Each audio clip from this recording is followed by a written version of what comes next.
in clinic. And When when he can start his pain clinic? okay, it's up to you. It's up to you. What I feel is, what I tell always, that you should be having at least some hands-on workshop. So only online course is not enough. So have some hands-on workshop, uh, cadaveric workshop or any other hands-on workshop, gain some confidence, and then you should start your pain clinic. Okay? Okay, Okay. sir. Is my slide visible? Thank you, sir. Yes, Yes, sir, it sir. is. Yes, Okay. sir. So let Yes, us start. So what I'll be talking today in my first lecture is your little bit of your anatomy, bone anatomy, pathology, and the fractures and outline of the management. So these are the reference, few reference from our book and few other areas from where we have, taken some of these references. So what we'll be discussing anatomy and physiology of the bone, the structure and the innervation of the vertebral body, and the types of the different spine fractures and management outline, what we'll be covering. So in the background, I hope you can understand that what is the background here. Background is an osteon, is a unit of a bone. And in the center, we are having the Haversian canal through which the nutrient artery is going on. And then there is, the calandiculi, the lacunae, these are the lacunae where the osteocyte sits. So basically, there are three types of bone cells. The very important is your osteoblast. So osteoblast is what? It is creating bone matrix. And once this bone matrix is created, it is entrapping the osteoblast cell. So once the osteoblast cell is getting entrapped within the layers of the bone matrix, so it comes within this, this lacunae. And now it is no longer called osteoblast. Now it is called osteocytes. So osteocytes are basically formed from the osteoblast. Once the bones are wrapping the osteoblast cell and it is getting entrapped within the layers of the bones are formed, and then it is within that is osteocyte. And osteoclast is a different cell. It's a macrophage cells which causing the resorption of the bone. And these are the dendrites through which these cells, the osteocytes, they have some dendrites, they have some sensors. So osteocytes, they are not forming the bone. Osteoblasts are forming the bone. But osteocyte is very, very important. The most abundant cell in the bone, the most abundant bone cell is what? Is your osteocyte. And what is the function of the osteocyte? Osteocyte senses the blood calcium level, serum calcium level. So serum calcium level is very, very important. And our, the body maintain the serum calcium level by hook or by crook. Why? Because if the level is increased or if the level is decreased, with both these conditions, we are not going to survive. This is so important. All the different enzymatic action, neural transmission, muscle contractions, everywhere, the calcium is very, very important. It's so important. So without calcium, we can't survive long. So body, it has to maintain this homeostasis of the calcium, serum calcium level. So it maintains by some options. So how this is maintained? So osteocytes plays here a very crucial role. What is its role? It senses the serum calcium level and it sends the signal to the appropriate areas. Okay, serum calcium level is high, take action, or vice versa. Serum calcium level is low, please take actions. And ultimately, body's homeostatic mechanism will be maintaining that serum calcium level. So you can understand how crucial is the role of the osteocytes. And osteoclast is again very important because when we're talking about the calcium reserve in the body or the calcium bank, like we put money in the bank. So the calcium bank in our body is what? Is the bone. As you told, calcium is very important elements for our survival. So many areas calcium is needed. So there is a bank for this calcium. And when needed, the calcium is taken from that bank. And that bank is what? Is bone. And this process of withdrawing money sorry, calcium from the bone is what is known as the bone resorption. So whenever there will be, calcium level is less, the calcium will be withdrawn from the bank, from the bone, and the blood level is maintained. And opposite, when the calcium level is trained to go high, so all these, the gates through which the calcium is entering into the blood are closed so that the blood level is maintained. And all these are a key role in this process of the homeostasis is what? Is your osteocytes. So here we just talked about all those things, the canaliculi, the matrix, the osteon. Osteon is the whole unit. Central canal is this one is the central canal. Canaliculi is basically these are the canalicules. And the matrix is the bone matters. So now, as I was telling you, that the osteocytes is sensing if there is the less calcium level, immediately the bone resorption will be starting, and vice versa. Bone resorption will be stopped if the calcium level is adequate or more. And here, very important role is played by the osteoclast. So osteoclast is basically a macrophage. Some says it is not really a bone cell. Osteoblast and osteocytes are the real bone cells. So osteoclast are not bone cell. It comes from the macrophage. So this process of differentiating the osteoclast from the macrophage tissues is very crucial to understand. And this is one of the very important, the therapeutic areas where we can modify the osteoclastic activity and thereby the bone resorption process. So what happens from the blood? These macrophage tissues are getting entrapped. And what happens? In the osteoclast, in the macrophage, the outer layer, there are some receptors. This is known as the rank, R-A-N-K. What is the full form of the rank? Rank full form is receptor activator of nuclear factor kappa B. So this is, in short, is your rank. So this rank is, where is this rank? Rank is there on the cell membrane of this macrophage. And what is rankel? Rankel is the ligand that binds with the rank. So when the rank and the rankel binds, that is the very key factor. And then what happens? The nucleus is becoming the multinucleated. A lot of nucleus is getting fragmented. The cell becomes the multinucleated, and it converts into an active osteoclast. So for the conversion of the active osteoclast, what are the two important key, important factor? One is there must be rank on the cell membrane. There must be rank L ligand, and there must be the binding between the rank and rankel, which is activating the macrophage cell into an active osteoclast.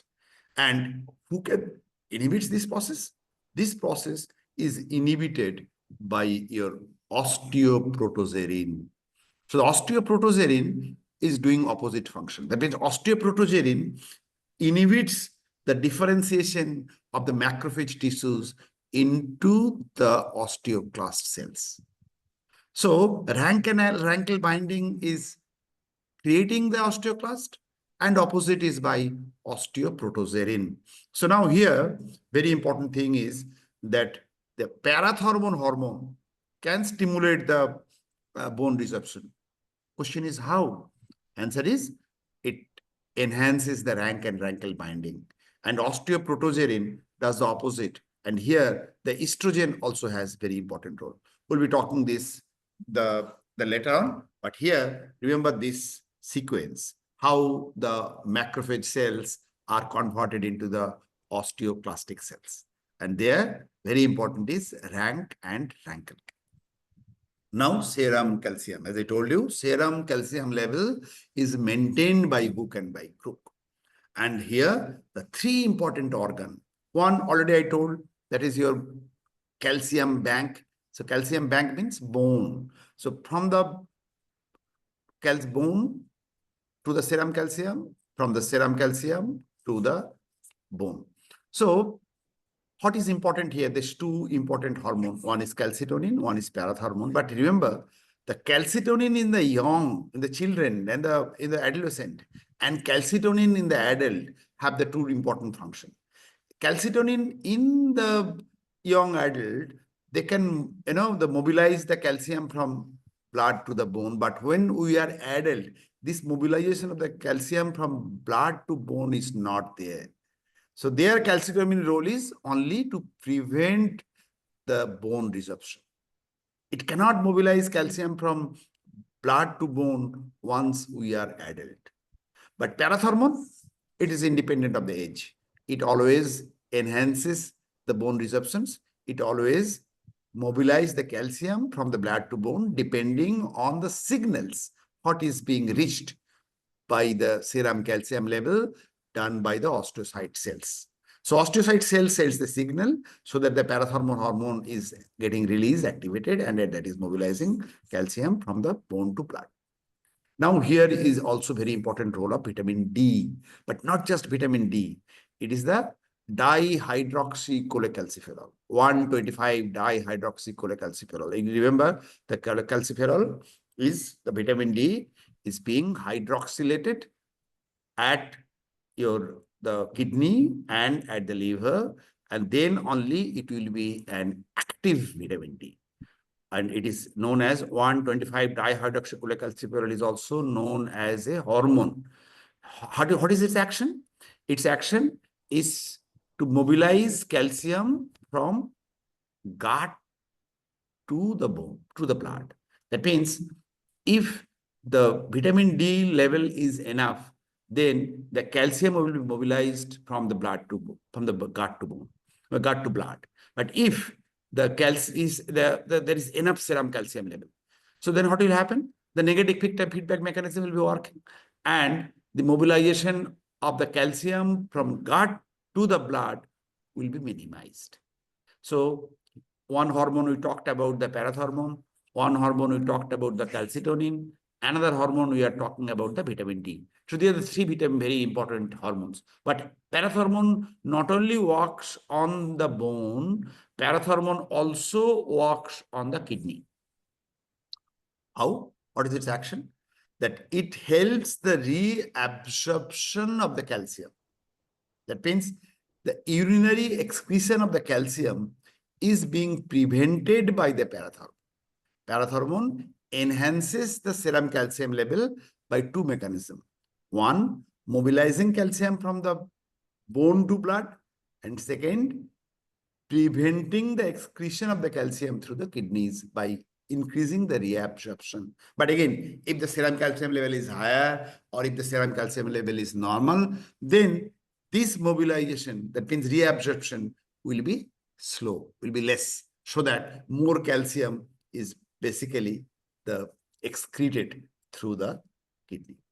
So three important organs: gut, kidney, bone, and three important hormones: 125-dihydroxycholecalciferol, calcitonin, and parathormone. They regulate the serum calcium level. And what is important to understand, that the serum calcium level is by hook or by crook is maintained by the body, because homeostasis of the calcium is very important for our normal survival.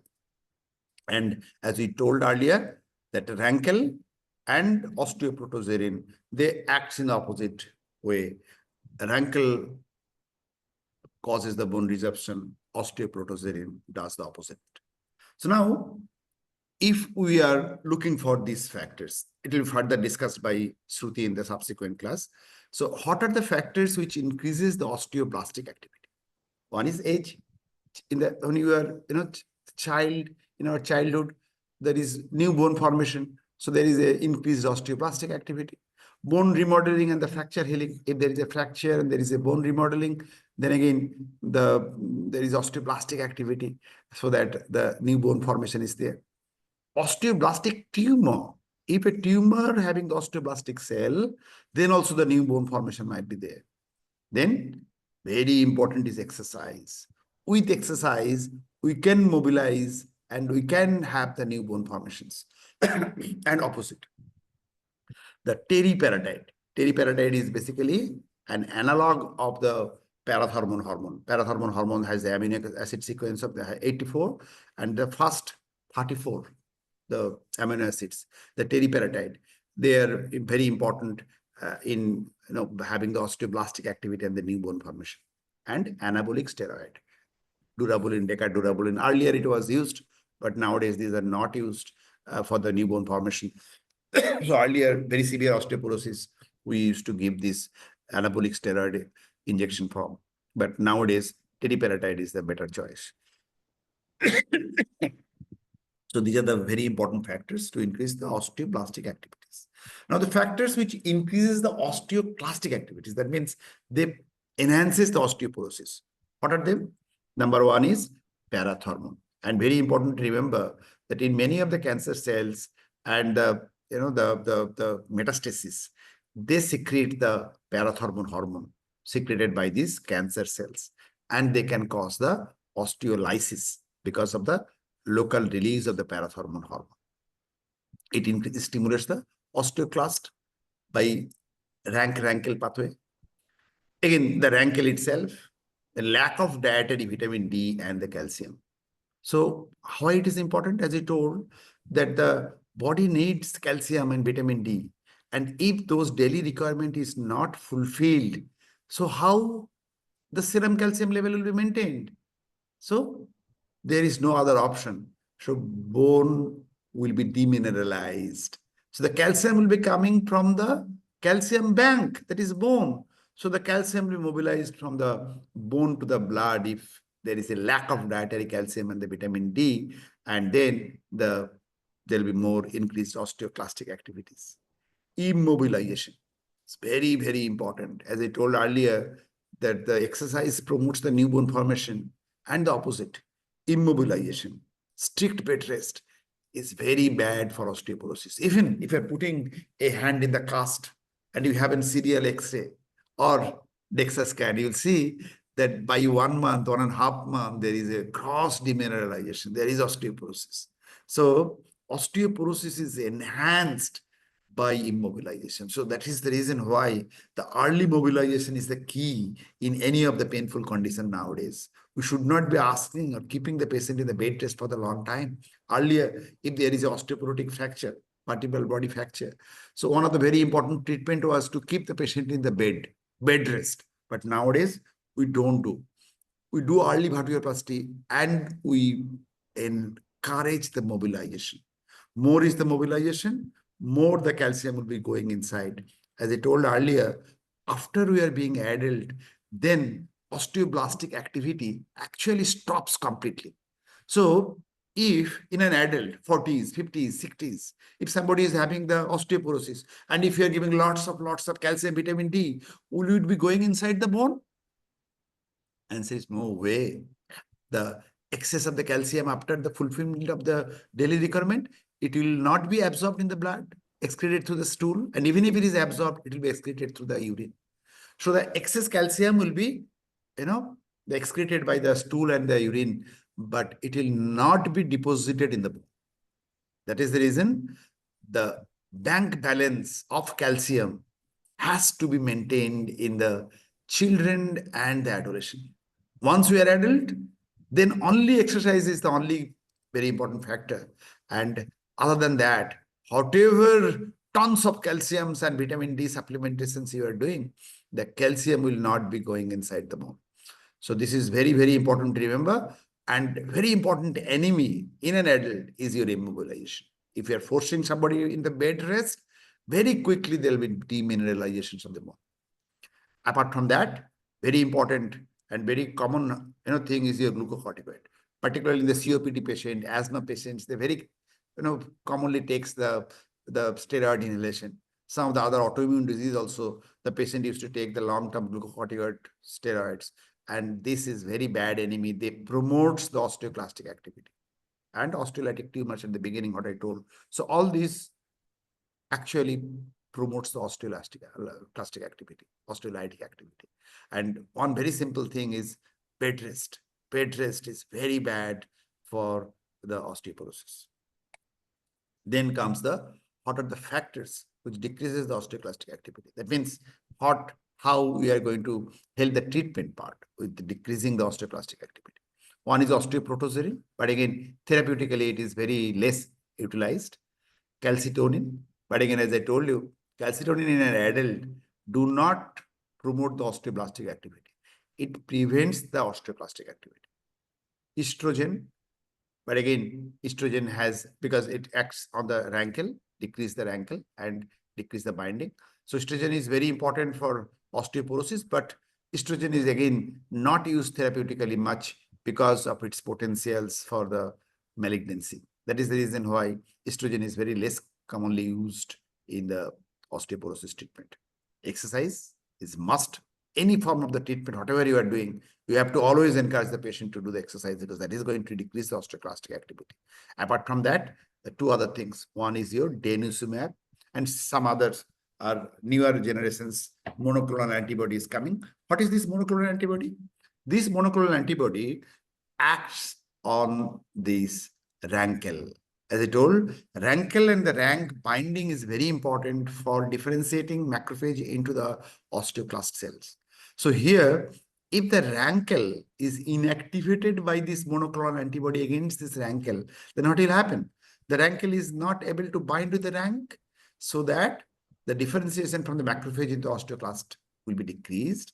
And that is one of the very important treatment for the osteoporosis. So the denosumab nowadays, used all this will be discussed in the subsequent class. But remember how denosumab and this kind of, there is few other monoclonal antibody available against rankle and bisphosphonates. Bisphosphonate also decreases the osteoclastic activities. But again, a lot of bisphosphonates are there. But nowadays, more than bisphosphonates, these monoclonal antibodies are more preferred to reduce the osteoclastic activities. So this is the summary, that serum calcium is by 3 important organs and 3 important hormones. So they are basically maintaining the homeostasis. And these are the factors which increases the osteoblastic activity. These are the factors which increases the osteoclastic activity. These are the factors which decreases the osteoclastic activity. So this slide is very important. At a glance, we have to remember that what are the different factors which is acting on the osteoblastic activities and the osteoclastic activities. Now, this already I have discussed, but there is an Wolff's law. What I already discussed, that mobilization. Mobilization is very, very, very, very important for the osteoporosis management because immobilization increases the osteoclastic activities. So this is an animal experiment done. So what was done in this animal experiment? So this is by Wolff's law. So if we are putting high strain on the bone by the pulling of the periosteum, what will happen? The bone matrix will be deposited and there will be more new bone tissues will be there. No more bone matrix will be there. And opposite, if we are putting the less pressure, no activities, immobilization, then what will happen? Bone resorption will be there and there will be severe osteoporosis. So this is known as the Wolff's law, and this was proved by the animal experiment by putting the stress on the bone or unloading the stress of the bone with the immobilization. It has been seen that either the bone matrix is deposited or the bone matrix is being resorbed, resorption of the bone matrix. So keeping this in mind, we should be always encouraging our patient for early mobilization as much as possible. And this is also, again, very important. If there is a bone resorption and if there is a loading, how this trabeculae is getting broken. Okay. So now, little bit about the innervation. So you have to remember that the vertebral body and the disc has similar kind of innervation from the sympathetic chain. So this is the sympathetic chain. So from that, there is gray rami communicants. And this sinovertebral nerve is for disc.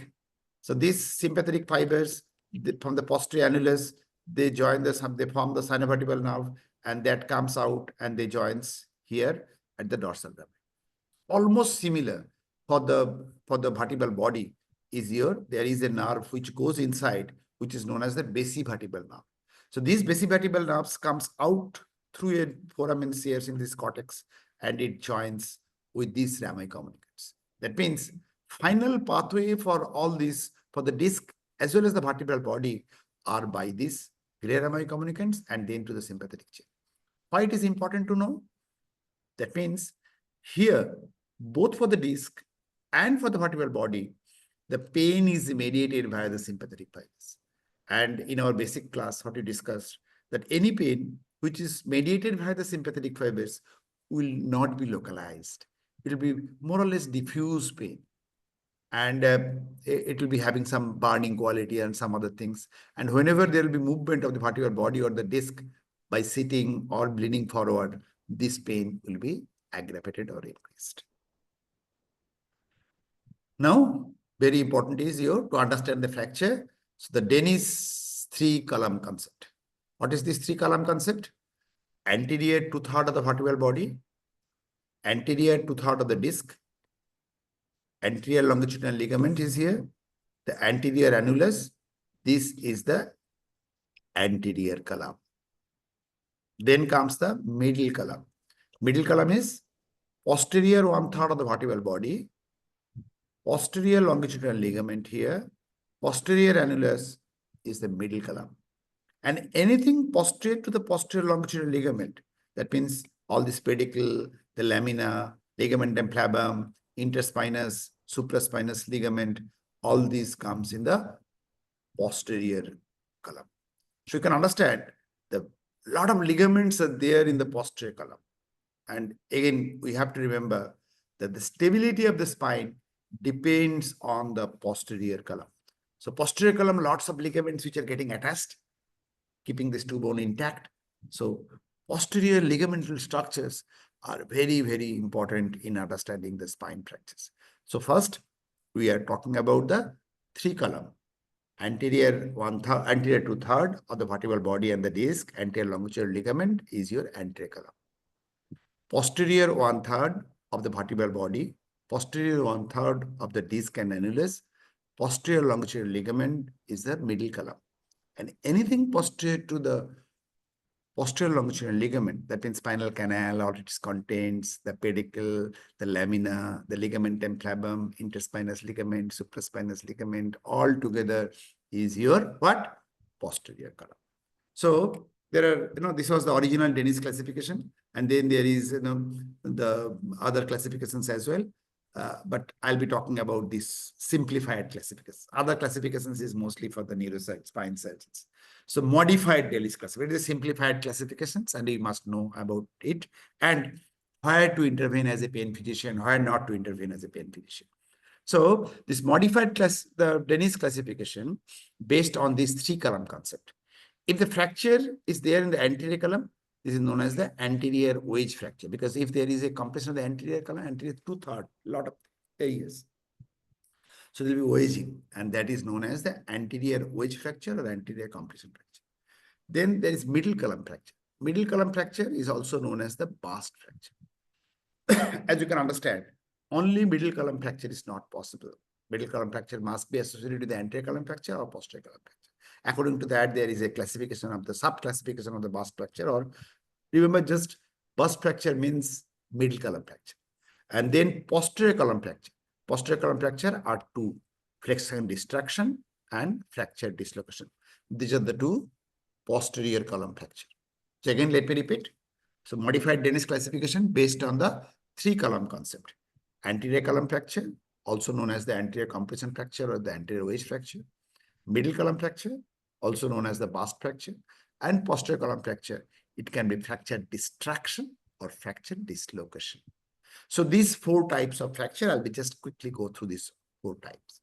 First is your anterior wedge fracture or anterior compression fracture. So here you can understand the anterior two-thirds. So there will be fracture, and mostly because of the axial loading with the flexion, this kind of fracture happens. The anterior, the loading, and there is a, the osteoporotic bone is very common. Without osteoporosis, anterior wedge fracture is rare, very rare. Sometimes it can happen if there is an osteolytic lesions, bone metastasis. But most commonly, unless proved otherwise, it is most commonly is because of the osteoporosis. So here, the mostly it is in the mostly the middle-aged and the younger fracture. It is rarely seen, mostly seen in the elderly. And there are, the axial loading, there are different kinds of axial loading is possible, which can be the starting point of this wedge fracture. So how to manage this wedge fracture? Earlier, these two, I have made a, the color I have changed just to understand that these are not the treatment of choice nowadays. So earlier, 3 months conservative management with the rigid orthosis, these are obsolete, written in the history book nowadays, not done at all. Surgical fixation if more than 40% weight loss, again, not done nowadays. So anterior wedge fracture, compression fracture, the vertebroplasty or kyphoplasty is the treatment of choice. So this gives immediate pain relief, and you can mobilize the patient immediately on the day of vertebroplasty. And you can, what is the advantage of mobilization? Early mobilization means that is one of the very important part of the osteoporosis management. You have to mobilize them early, otherwise it will happen after 3 months of bed rest. As soon as the patient will be sitting, the other level will be so much osteoporotic that they will start collapsing all the different levels. So it is not uncommon that the several level fracture, compression fracture is there, and that is because of the bed rest. So bed rest is nowadays not recommended at all in the anterior wedge fracture. We have to mobilize the patient as early as possible, and you can do the vertebroplasty immediately within few days. If the patient's pain is too much, the patient is unable to sit or stand or walk, then vertebroplasty is the treatment of choice. Sometimes Ramai communicants block are done. As I told you earlier, there are some papers also, because the Ramai communicants block, how it does, because final pathway of carrying the nociceptive signals from the vertebral body to the brain is via the Ramai communicants. So the Ramai communicants block, though it is not very commonly done, but few papers are there which is telling that it might be helpful. And another is your epidurals. How epidural works? So when you are giving epidurals, the drugs comes out to the foramen and blocks the Ramai communicants. So all the epidurals actually blocks the Ramai communicants fibers, sympathetic blockade, and through which the signal is basically mediated. So that is how this will be helpful. But again, keeping in mind that the Ramai communicants and the epidurals are not the best treatment for the vertebral compression fracture. The best treatment for the vertebral compression fracture is your vertebroplasty. Anterior wedge fracture, obviously, is your vertebroplasty or kyphoplasty. Then come the past fracture. Past fracture is what? If the middle column, means posterior 1/3 of the vertebral body, is fractured, that is known as the middle column fracture. And as we understand, only middle column fracture is not possible. To have the middle column fracture, there must be anterior column fracture like here, or there must be some posterior column fracture. So either of that must be there. And if it is middle column fracture with anterior column fracture, then I call it as a stable bust fracture. Remember, as we told earlier, the posterior column is very important for the stability of the spine. So if there is a posterior column fracture and the middle column fracture, then what will happen? Then we call it as an unstable bust fracture. So what is stable bust fracture? Stable bust fracture is middle column plus anterior column is equal to stable bust fracture. What is unstable bust fracture? Middle column plus posterior column is known as the unstable bust fracture. And neurodeficits will be seen in almost half of this patient with the bust fracture. Because why? Because that is forming the posterior, anterior boundary of the spinal canal. And if there is a bust fracture, there is a high chance risk that the fracture fragments is coming into the canal and compressing the cord. So it is a dangerous conditions, and it can cause the neurodeficits, and we have to carefully examine the patient about the neurodeficits as well. So about the management of the bust fracture, it depends first whether it is stable. Stable means whether anterior column fracture and the middle column fracture is there, or whether it is unstable. Unstable means if there is a middle column and the posterior column. If it is stable fracture, means anterior plus middle, if there is neurodeficits, surgery is the choice. But if it is a stable bust fracture and there is no neurodeficits, you can think of doing the vertebroplasty and kyphoplasty. So remember, the bust fracture is a relative contraindication. So you have to judge individual cases. I have done few bust fracture vertebroplasty. But remember, only fracture without much displacement of the fracture fragment and without any neurodeficits, they are the candidates where you can think and do the vertebroplasty. But if there is a neurodeficits, definitely surgery is the choice. If it is unstable, if there is a deficit, then the surgery. If it is unstable but without deficit, still surgery. But again, it's controversial. Majority people with the posterior column fracture, even if there is no neurodeficits, consider surgery as a choice because they can mobilize the patient early, but some still prefers to go for the conservative management. So these are the ways how the bust fracture should be managed. Now, the last one, that is your posterior column fracture. So posterior column fracture is two types, as we told. One is fracture distraction. So there is a posterior column fracture and this is distracted. So mostly it is seen in the seat belt injury. So there is a seat belt. Suddenly there is a collision. So there is an acute flexion. So there is distracted segment of the spinal canal. So the fracture and the distraction. So it is also known as the seat belt injury. And it's always unstable because posterior column fracture means it is unstable fracture. Anterior column is preserved here. Anterior column is preserved, and these patients need mostly the surgical fixation. Fracture dislocations, again almost similar. Here there is no distraction, but dislocation. There is a rotation. And here also surgical treatment is needed.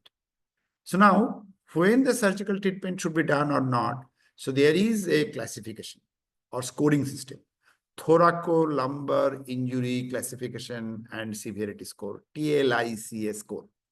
So this was, the first recommended in 2005, and this is one of the very important guide to understand whether the surgical fixation is needed or not. So what we are doing here, we are looking about the injury morphology. This is mostly done by CT scan. So here, for the proper classification or spine fracture, the best is to have both CT as well as the MRI, because bone morphology is better understood by the CT scan, and the ligamental structures and the neural structures are best understood by the MRI. Posterior ligamental complex integrity, it is best understood by the MRI, and patient's neurological examinations by the clinical examinations. So first is bone morphology and understood by the CT scan. If it is only compression fracture or anterior wedge fracture, the point is 1 point. If it is a bust fracture, whether the stable or unstable fracture, that means middle column fracture, it is 2 point.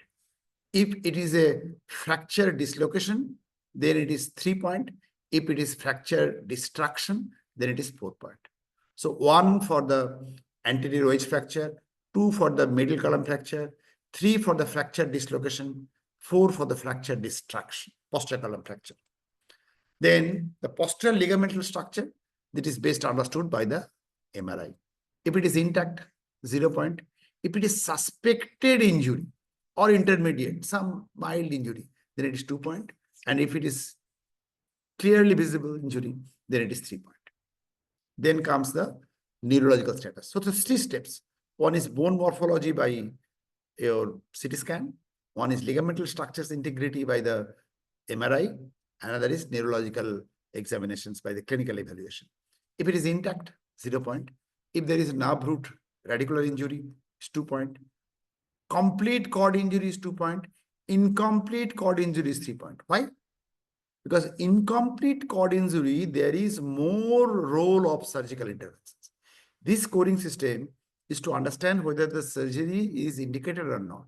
And that is the reason why incomplete cord injury has more scores than the complete cord injury. Complete cord injury, chances of recovery is less than the incomplete cord injury. And cord equina, then that is also 3 point. So now, what is the total score? If the total score is less than 4, it should be treated non-operatively. You can do vertebroplasty, the kyphoplasty or other conservative management. If it is more than 4, surgery should be considered.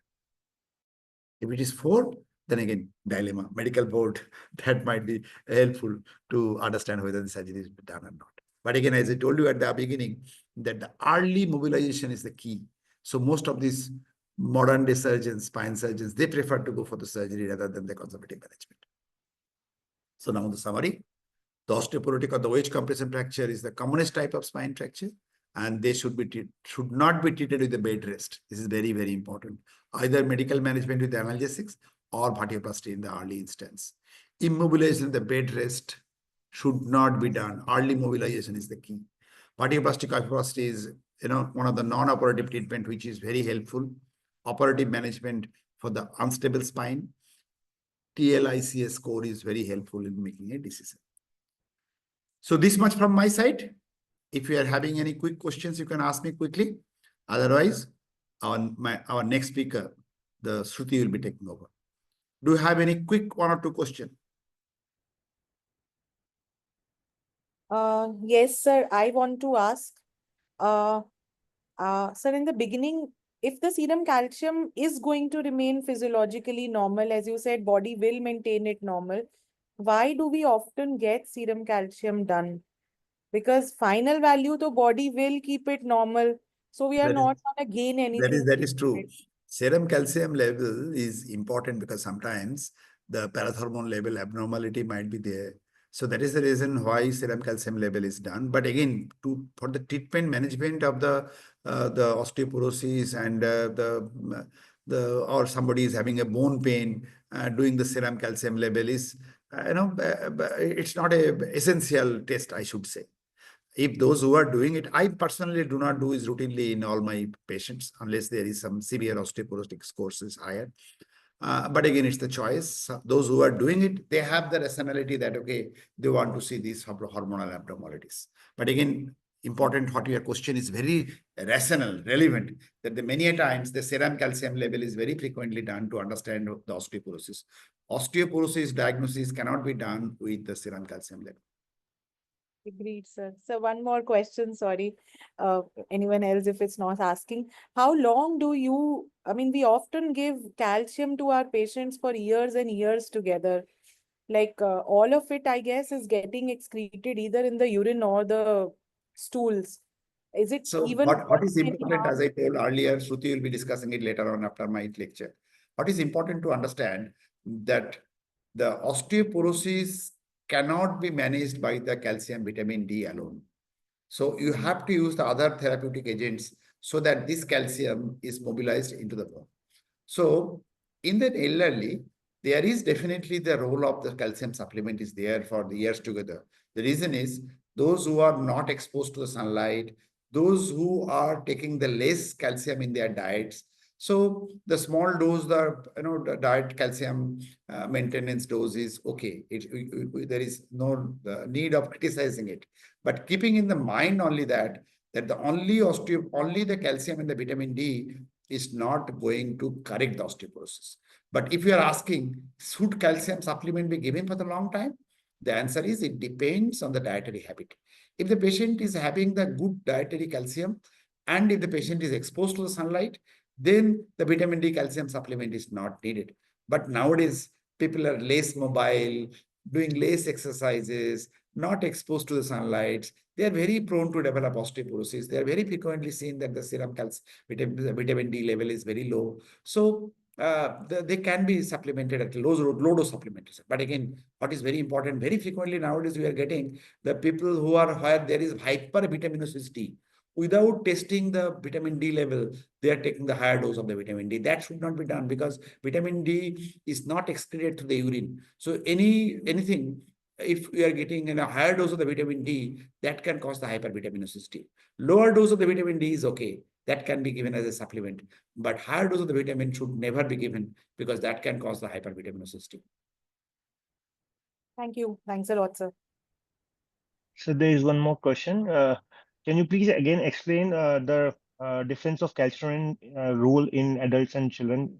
I just The missed that. calcitonin, what I told, calcitonin in an adult, and the most important proven role is that it prevents osteoclastic activity. That means it prevents the bone resorption.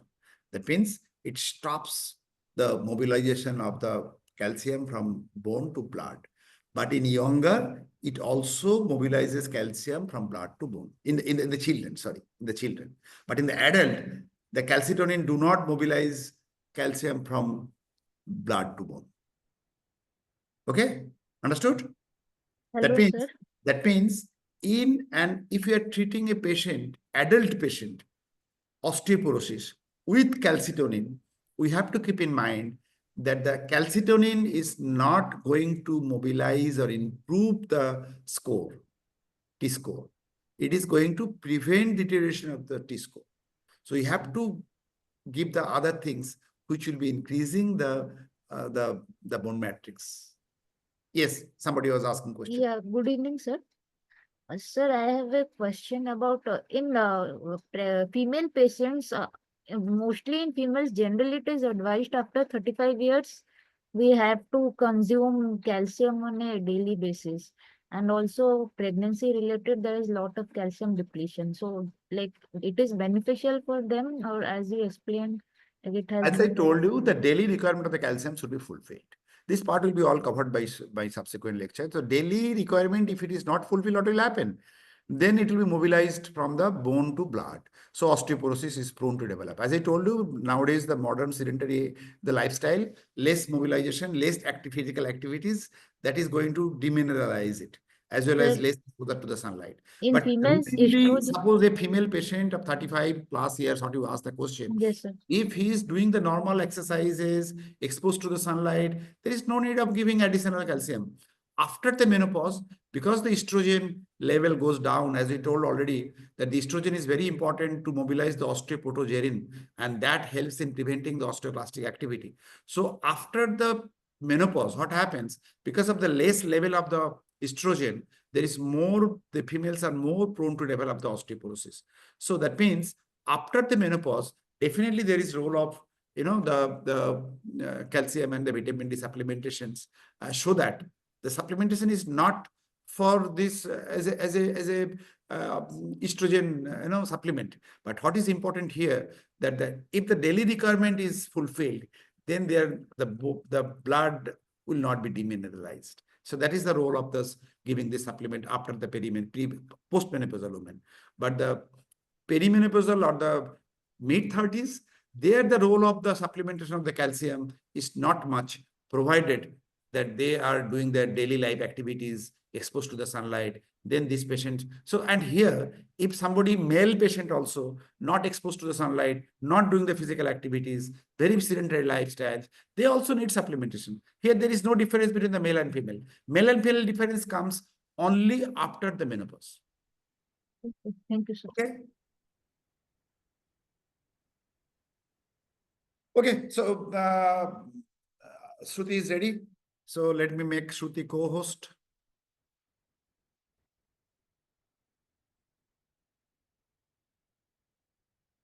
Yes, Shruti, you are co-host and you can share your slide and you can go ahead. Okay, sir.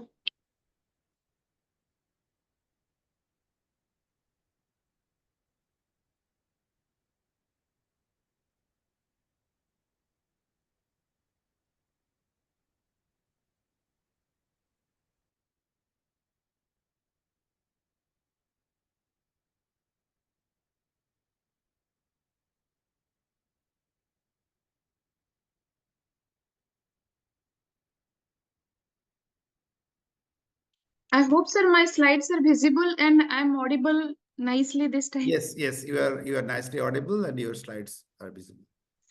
You can go ahead. Okay. So good evening, everyone. To start with, let's begin with the understanding what exactly is osteoporosis and what is the definition. And it is most of the time people believe that it is simple bone loss, but actually both World Health Organization and National Institute of Health, they emphasize that it is not just a mere bone loss, rather than it is more complex. So let us dig into the definition by WHO. It classifies osteoporosis as a generalized bone disease, and meaning it affects the entire skeleton, and it is characterized by two key elements. One is decreased bone mass and another is a deterioration in the bone microarchitecture that is explained nicely by sir. And this is dual pathology, both quantity and quality. And it is crucial because it explains why some patients with only moderately low BMD, still I will come to BMD in my next subsequent slides, but here just understand that it is low BMD but still they have fracture easily, and the result is significantly increased fracture risk, especially most of you have seen that what osteoporotic fractures are very common in vertebrae, the first and most common, then next is hip, and third is the wrist, that is the distal end of radius fracture. These are three most common fractures due to osteoporosis. And then what National Institute of Health defines osteoporosis? It is mainly emphasizes on compromised bone strength. That means this include bone mineral density. Here NIH mentions the bone mineral density and bone quality. We have already discussed bone quality means its microarchitecture, its turnover, its damage accumulation, and mineralization. These all include the bone quality. So osteoporosis is not just a condition you see on a DEXA scan. It's a systemic skeletal disease that silently compromises the bone integrity. So here, it is very important that NIH calls it both a disease and also a risk factor.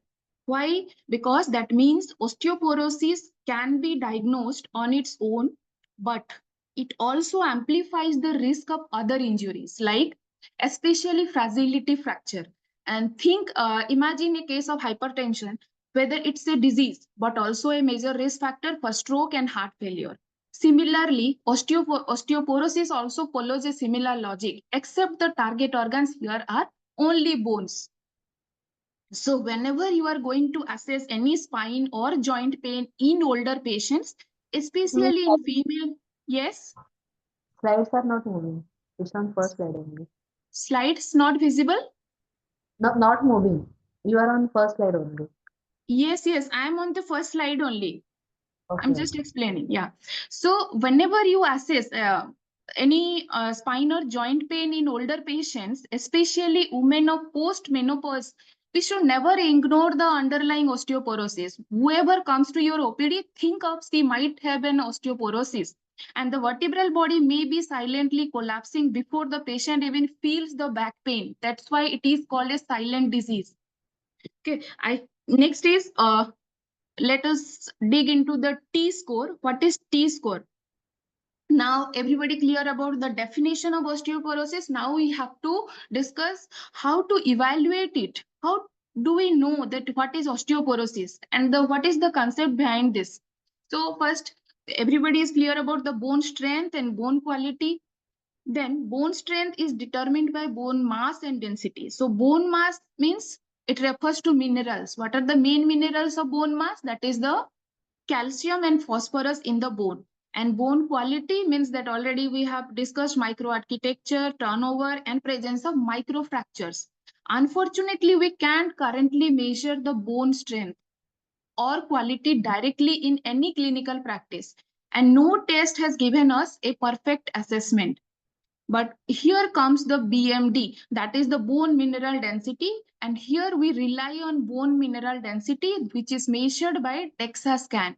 And BMD accounts for 70% of the overall bone strength.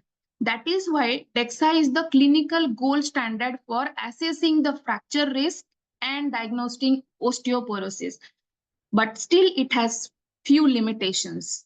So T-score, according to WHO, let us discuss about the definition, WHO definition based on T-score threshold. Osteoporosis means T-score less than equals to minus 2.5, meaning patient's BMD is 2.5 standard deviation below the young adult mean. And osteopenia means T-score between minus 1 and minus 2.5. But here, minus 1 as the threshold for osteopenia is arbitrary. There is no strong physiological or clinical basis for it. Here, I want to explain what is osteopenia and why it is important. Osteopenia is not a disease. It's a statistical classification only, not a diagnosis.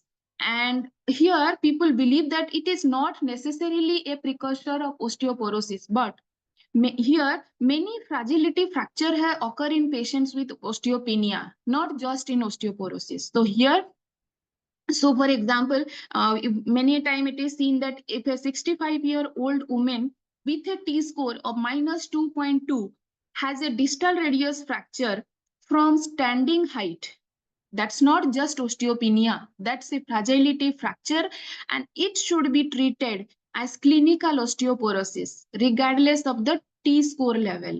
So always interpret the BMD in the context of the patient, not in isolation. So while a T-score minus 2.5 may not be labeled as osteoporosis, that doesn't mean that bone is safe, especially in the presence of other risk factor like age, glucocorticoid use, or any prior fracture. So you have to assess in the OPD all these risk factor also.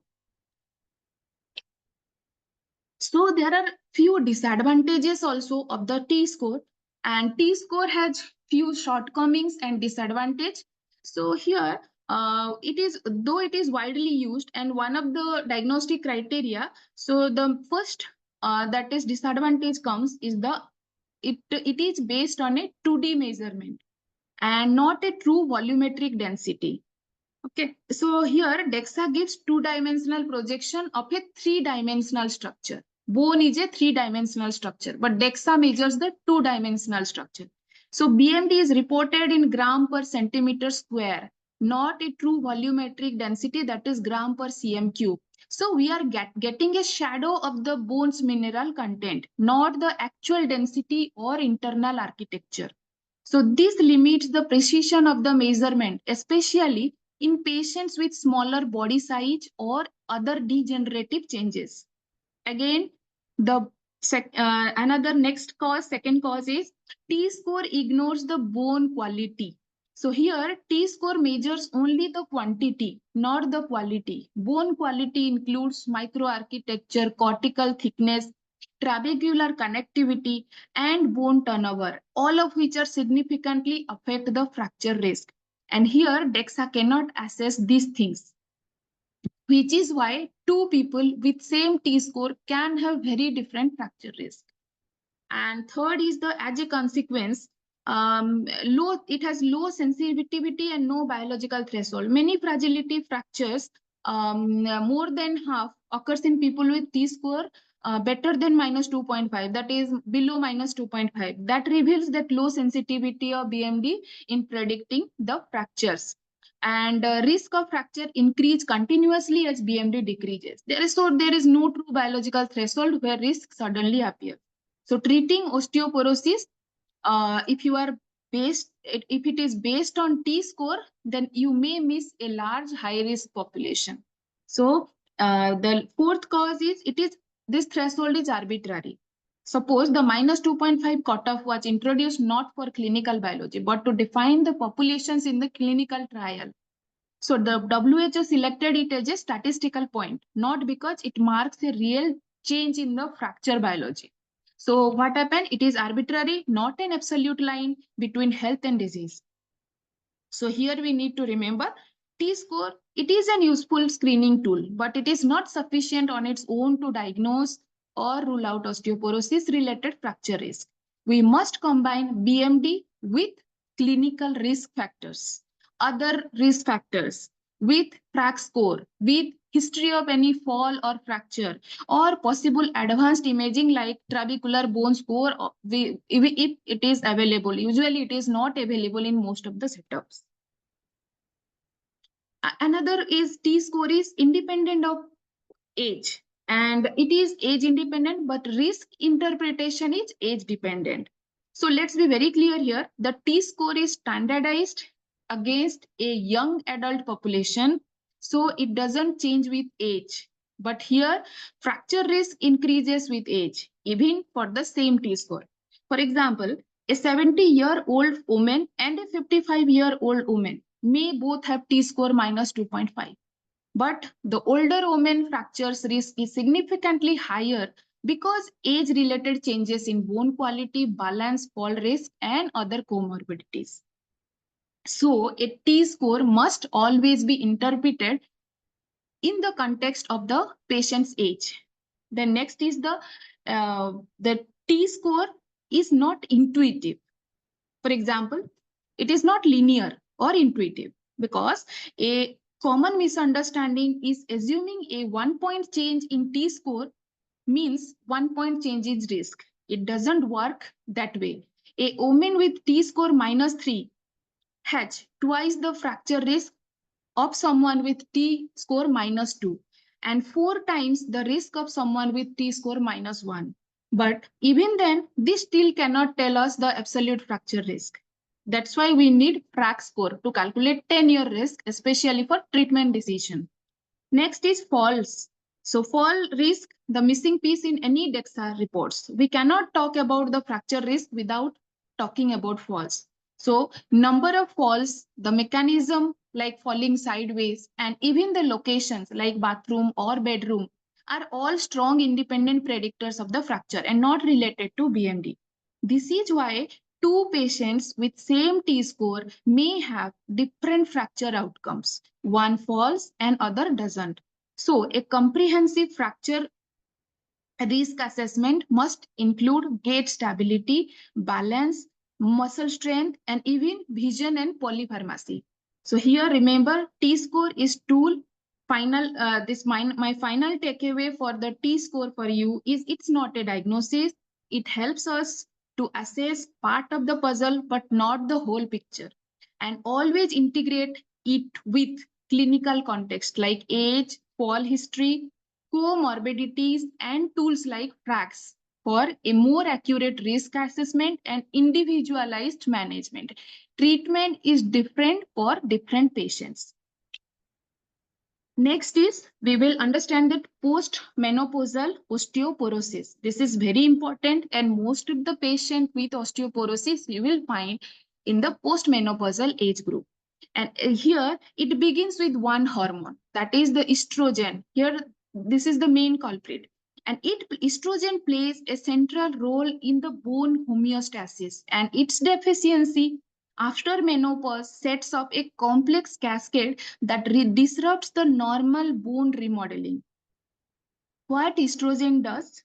It maintains the bone cells. Its loss accelerates the bone cell death. Estrogen prolongs the survival of osteoblasts and osteocytes, the builders and sensors of the bone.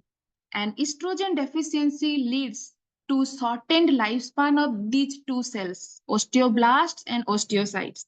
With fewer osteoblasts, bone formation declines, and loss of osteocytes reduce the bone's ability to detect and repair the micro damage, which increases the fragility in this age group.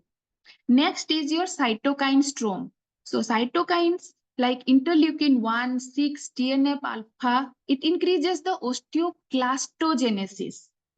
Estrogen normally suppresses these inflammatory cytokines. Without estrogen, there is increased production of these inflammatory cytokines, and they promote the differentiation and prolong the survival of the osteoclast cells, that is the bone damaging cell. Result, excessive bone resorption and outpacing formation. Next is the rankle and osteoprotegerin imbalance. Here, this is the tipping point. This is the central signaling pathway for bone remodeling that is sir has explained nicely. Here, what estrogen deficiency causes? Estrogen deficiency causes increase rank ligand and decrease osteoprotegerin. This shift the balance towards the uncontrolled osteoclast activity that increases the bone breakdown. Next is the structural consequences like trabecular erosions, deeper erosions of bone that leads to apoptosis. With excessive bone resorption, the trabecular network that provides the internal support is deeply eroded and the microarchitecture collapse, especially in vertebral bodies and neck of femur. That's why you will get most of the fracture in these two areas. Apoptotic osteocytes accumulate and impair the bone's internal communication and repair capacity. And mineralization also decline here. And that's why that compound the weakening of the bone structures. So this is why postmenopausal osteoporosis is not just about the loss of mass, but about the loss of structural integrity also and micromechanical failure. Even with a modest decrease in BMD, these patients can suffer serious fracture because of this poor bone quality and decay. So whenever we treat osteoporosis, especially in postmenopausal women, we are not just increasing the density. Our aim of the treatment should be to suppress the osteoclast overactivity, preserve or restore the bone microarchitecture, and support osteocyte health to improve bone imbalance. So that's why most of the time in this group of patients, our denosumab, bisphosphonates, and SERM, selective estrogen receptor modifiers, they play a key role in management. Then coming to secondary osteoporosis, this is another important type of osteoporosis. And not osteoporosis, all the osteoporosis are primary, that is age related. Secondary osteoporosis are most of the time undiagnosed, because yet it is a critical cause of bone loss. And in many cases, potential reversible underlying cause you will be identifying in this kind of patients. So secondary osteoporosis, what is the definition? It has low bone BMD, that is bone loss, increased fracture risk. And here you can identify the primary cause, like if there is any systemic disease or any medications. So why it matters clinically? Patients with secondary causes not fit to typical age profile. There is no age related thing. Okay. And if we miss the underlying etiology, we may fail to treat the root cause of bone loss. And that is why screening and lab workup is very essential in this group of patients. So especially again, the high-risk group include men, perimenopausal, premenopausal women, and younger adults with fragility fracture, and patients who do not respond to standard treatment. So initially, you see, I have serum calcium, phosphate, and albumin. So you need to work out with basic blood work. And high calcium may indicate hyperparathyroidism or any malignancy. Low calcium means there can be vitamin D deficiency or any malabsorption syndrome. So this simple marker can point you towards more specific testing. Other important lab investigation we can go for in these patients are thyroid TSH hormone, thyroid for any thyroid disease, and then parathyroid hormone for hyperparathyroidism, vitamin D level, serum protein electrophoresis for multiple myeloma, liver kidney function tests, because most of the time CKD patients also have osteoporosis, then testosterone or estradiol level, cortisol level for Cushing's disease, celiac screening for any malabsorption syndrome, then medication history, especially whether patient is on steroid or antiplatelets or proton pump inhibitor or SSRI or heparin. So here always think secondary when osteoporosis is early onset. There is severe bone loss out of proportion of the age, or there is a known chronic disease. So in here, most important is identifying the underlying disease. So screening, how do we screen this osteoporosis patient? Again, full blood count or ESR, and looking for the hidden cause. When evaluating unexplained or severe bone loss, like if full blood count or ESR can help, because chronic inflammatory state like rheumatoid arthritis may be a secondary cause of osteoporosis, anemia of chronic disease or any other malignancies. Elevated ESR also can raise suspicion for multiple myeloma or any infections or any autoimmune disease. So these markers do not diagnose osteoporosis directly, but they guide us towards the hidden systemic conditions that may be driving the bone loss. Then serum protein electrophoresis or immunoelectrophoresis, already we have discussed to rule out multiple myeloma. In older patient or in case of persistent back pain, vertebral fracture without any trauma or unexplained hypercalcemia, consider multiple myeloma as a differential diagnosis. And here you can go for an electrophoresis. Then coming to kidney function test must be assessed before prescribing any anti-osteoporotic drug. Before starting an anti-resorptive agent, like especially I'm focusing on bisphosphonates, and always check kidney function, because bisphosphonates are renally excreted and contraindicated in severe renal impairment. Even denosumab, though not renally cleared, may lead to hypocalcemia in patient with renal failure. So calcium and vitamin level must be optimized by supplementing denosumab with calcium and vitamin D. So always order serum creatinine or EGFR as a part of pre-treatment assessment before starting these two drugs, especially denosumab and bisphosphonates. So here you need to remember that osteoporosis is not always age related. So you need to evaluate these simple tests. Then X-ray of the spine, you may suspect, if you suspecting vertebral fracture, and MRI, X-ray and bone scintigraphy may be needed. If you are thinking of bone metastasis or any other test conclusive of this, in celiac screw also this test you can go for. Then next important is glucocorticoid induced osteoporosis. And this is the most common type of iatrogenic osteoporosis. And this is the leading cause of drug induced bone loss. And here it is a major form of secondary osteoporosis. It is categorized as secondary osteoporosis, but often unrecognized and undertreated. And you think it as a silent killer that accelerate the bone loss rapidly, especially in the first year of therapy, and common and often chronic. About 0.5% of the general population, that is the 1:200, may be exposed to glucocorticoid for more than 3 months, usually for rheumatoid arthritis or SLE, asthma, COPD patient, and inflammatory bowel disease patient. And about 1 in 3 of these patients will suffer an osteoporotic fracture if on glucocorticoid for more than 3 consecutive years, and that is significant. And fracture risk is dose and duration dependent, both.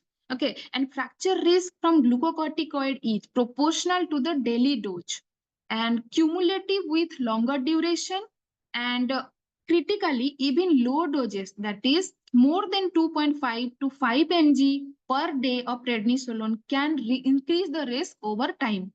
And bone loss is rapid and early. Unlike primary osteoporosis, bone loss is most rapid in the first 6 to 12 months.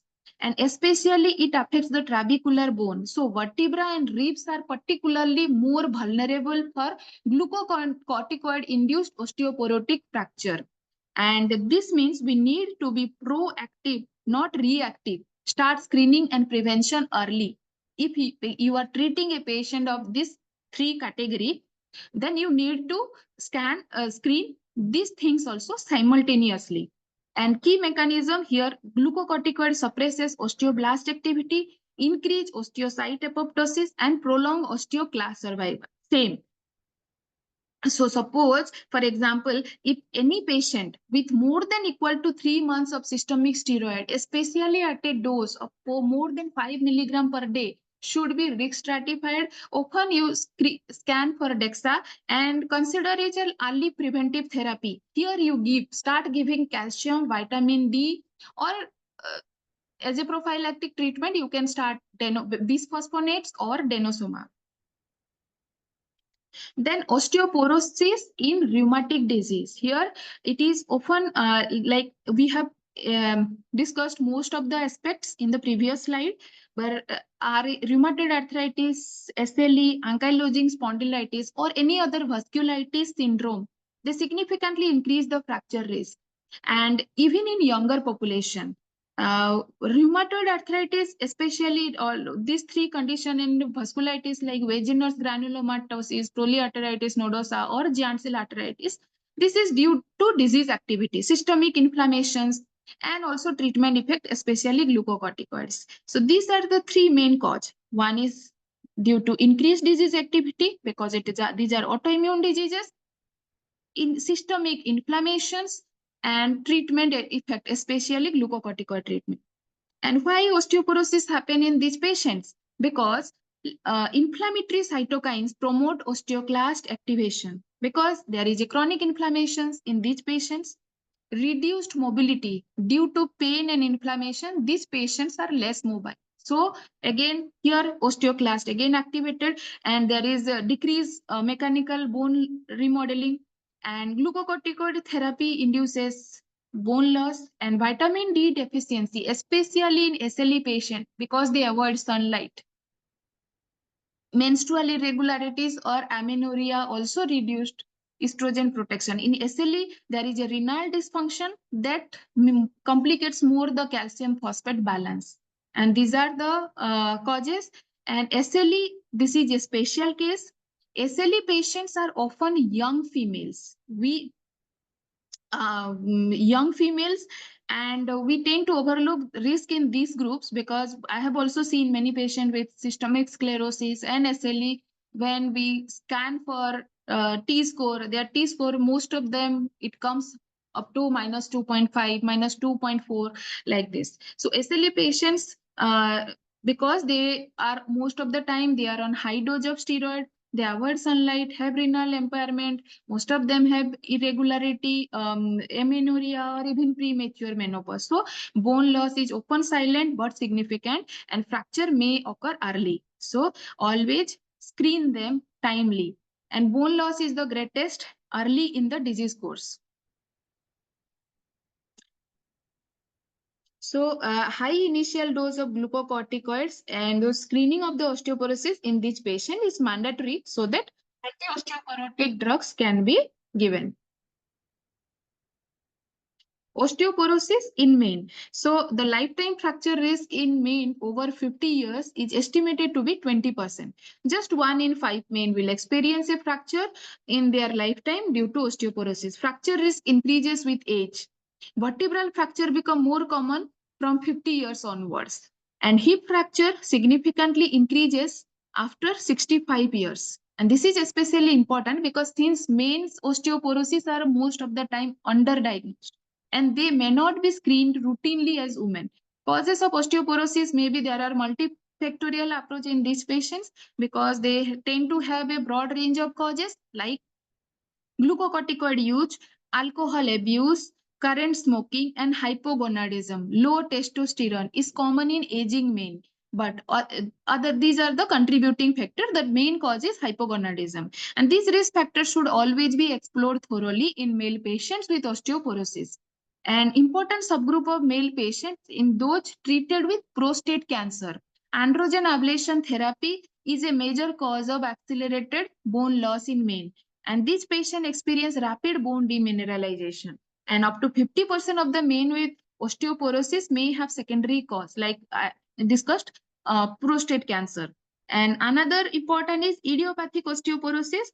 Here, these defined as osteoporosis that occur without any secondary cause. So here, men under 70 can present with idiopathic osteoporosis, and its prevalence cause is still not understood. That means we need a cautions, that is the idiopathic causes do not always fit into any typical pattern.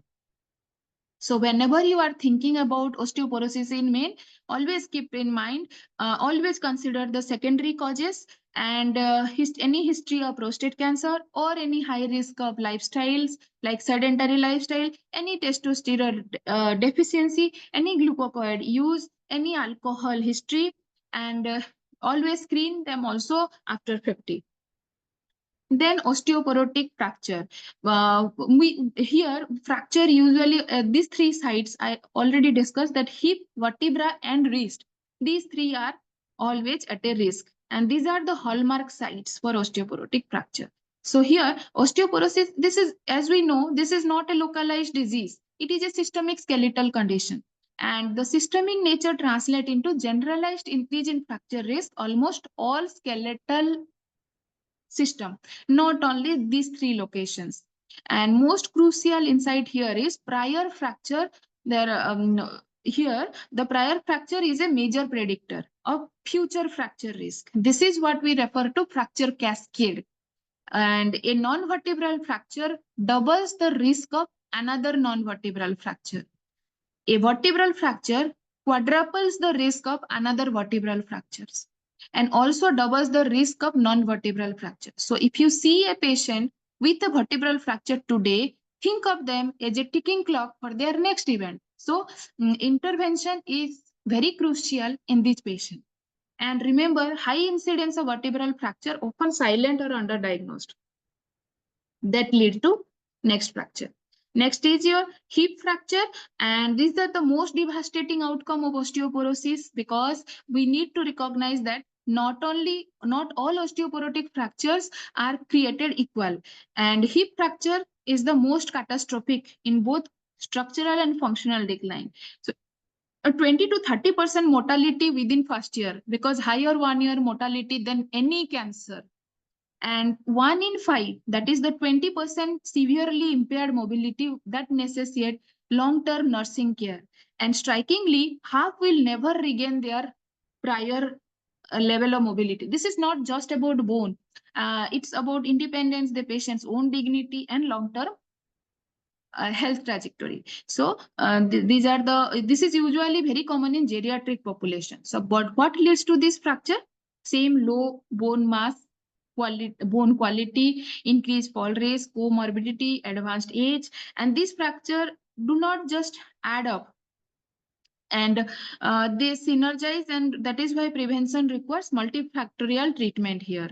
And that's why I usually see most frequently why in spring you think in spring season why they are getting more fracture. This is important, just a thing, that post winter vitamin D deficiency or possibly increased outdoor activity in elderly individual who may be deconditioned from the winter month, resulting in falls.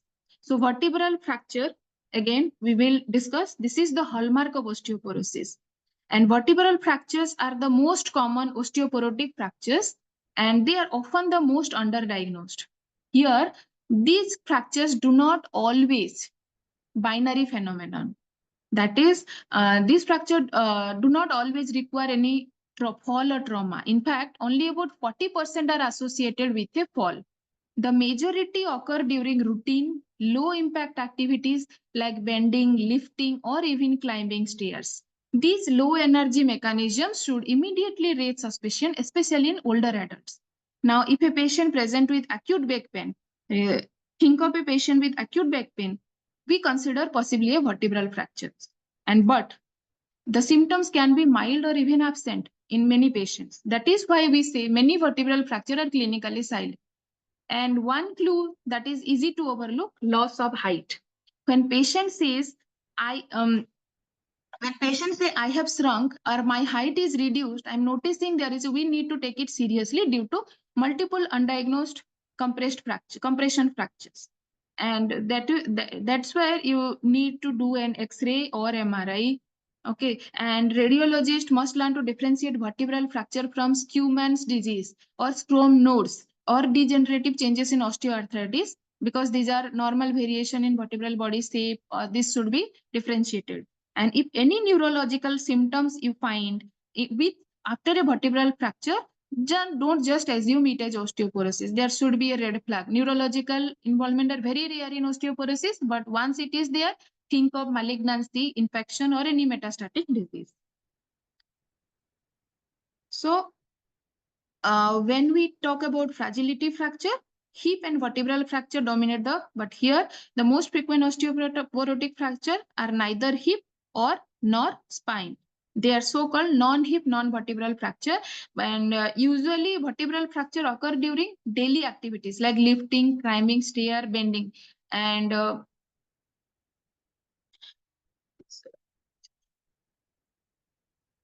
okay.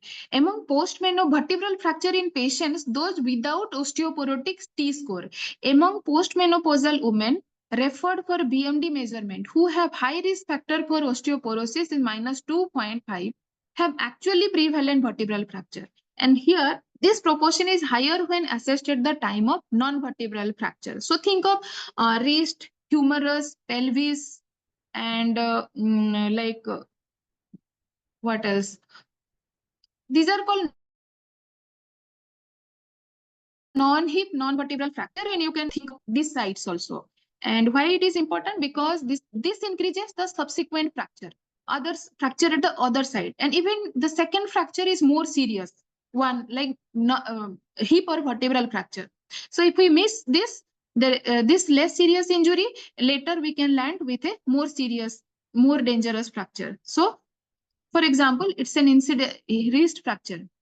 Once it is early postmenopausal patient is having wrist fracture, but we just gave conservative management, then we send them. Next time she will either come with a vertebral fracture or a hip fracture.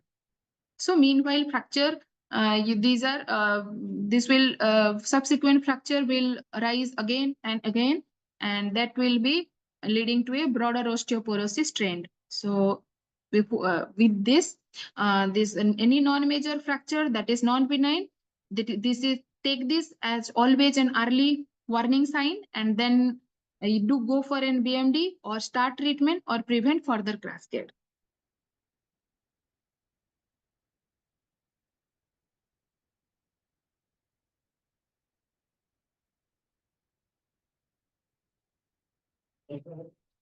So the incidence rate of proximal humeral, pelvic, and proximal tibial fracture will rise steeply with age, more common in women than men. And women are more likely to fall onto our hip than onto outstretched hand. Even they are standing and falling, they will have a high risk of hip fracture. So these fractures must not be neglected. Again, non-hip, non-vertebral fracture is in the same thing. And now we will come to the treatment part, conservative treatment. The main aim is to prevent the fragility fracture. And now we can mainly pharmacological treatment is justified when there is a benefits outweigh both the side effect and economic cost of the treatment. That is called treatment threshold. And also you think of potential side effect also, and the economic burden for both the patient and health system. So that is why we refer to this dynamic point, that is a not static point. And but here you should be very clear that non-pharmacological treatment include smoking cessation. These are the few. Then optimizing calcium intake and fall prevention strategies, and also weight bearing exercises. Physical activity, the immobilization and bed rest quickly lead to muscle weakness, so it is avoided whenever possible. And most important integral component of osteoporosis management is exercise, and also that's preventing the fall by increasing the muscle strength. Then mechanical loading also induce new bone formation by preventing the expression of sclerostin, a negative regulatory bone formation produced by osteocytes. So a non-pharmacological treatment that we mainly depend, these are the important things. And already by reduce, one more important is by if this sclerostin, why it is important, when we reduce the sclerostin level, actually that activate the bone building pathway, a principle that it is emerging nowadays with the molecule romosozumab. And improve balance, it will improve balance and neuromuscular control both. Then nutrition, put protein, calcium, and vitamin D intake. These are the nutrition for bone. Now we will mainly focus on the prevention part. And here typically the Western diet we consume are ampulla protein, but Indian diet are very poor in protein. So in elderly, we have to shift towards from a carbohydrate heavy diet to a protein rich diet. And with carbohydrate heavy diet may lead to muscle loss and bone deterioration. And here in protein is vital for growth hormone like in IGF-1 axis, that is the key regulator of both bone health and muscle mass. So when with aging, what happens, there is an inadequate protein can accelerate the bone loss and impair muscle strength. And also many studies has also been shown that increased protein intake can improve BMD and increase muscle mass and boost strength, important for reducing the falls. And many studies have shown that with recent hip fracture, increased protein intake helps to improve their recovery and shorten the hospital stay. Beyond protein, three main important things that you know: calcium, vitamin D. Other two important is calcium and vitamin D intake. These are crucial for preventing and treating osteoporosis, particularly elderly individual or those who are on anti-resorptive treatment or anabolic agent, like as well as glucocorticoids. So you can give calcium and vitamin D until the treatment is going on, like glucocorticoids, and calcium intake is only weakly correlated with any BMD changes.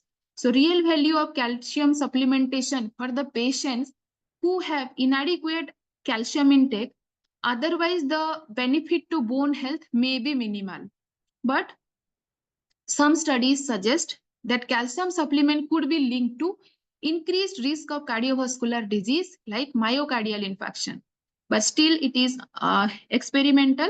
So, but it raises question about long-term supplement use. So long-term supplement use for calcium is usually avoided.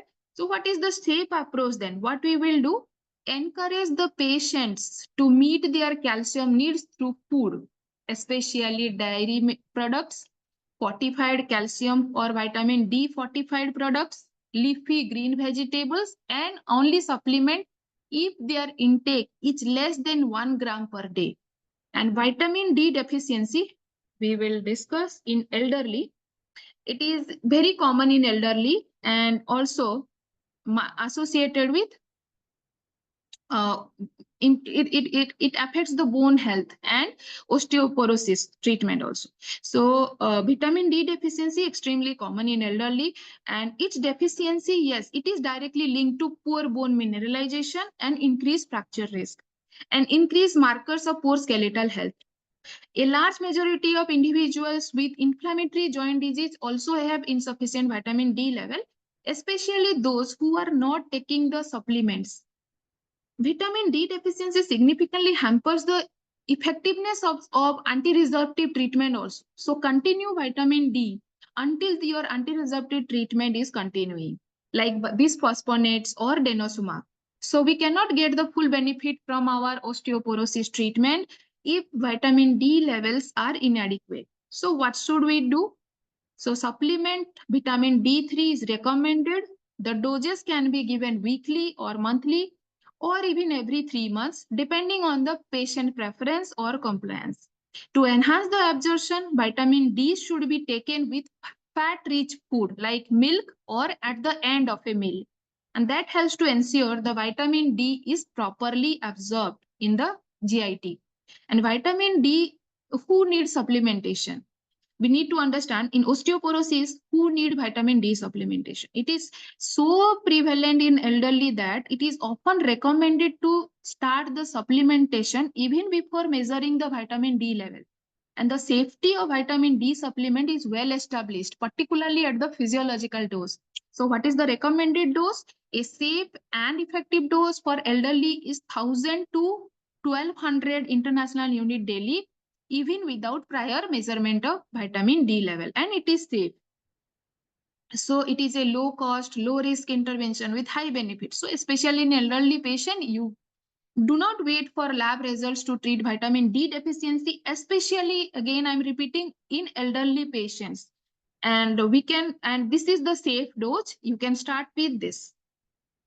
And indication of pharmacological treatment of osteoporosis is according to NOF guidelines. The guideline recommend that treatment of postmenopausal women and men aged 50 and older often appropriate evaluation in the following scenario. So history of fracture. If there is hip or vertebral fracture, whether clinically symptomatic or non-morphometric, like detected on imaging, you find and you do an X-ray or CT scan, you find, because these fractures indicate presence of significant bone loss and a high risk of future fracture, making it pharmacological intervention crucial. Second is the T-score, less than equals to minus 2.5. That lower at any of the following, like femur, neck, or total hip or spine, because this indicates osteoporosis and a higher fracture risk. And DEXA scan, you found it, start pharmacological therapy. Third is a low bone mass, that is T-score -1 and -2.5 at neck of femur or hip or spine.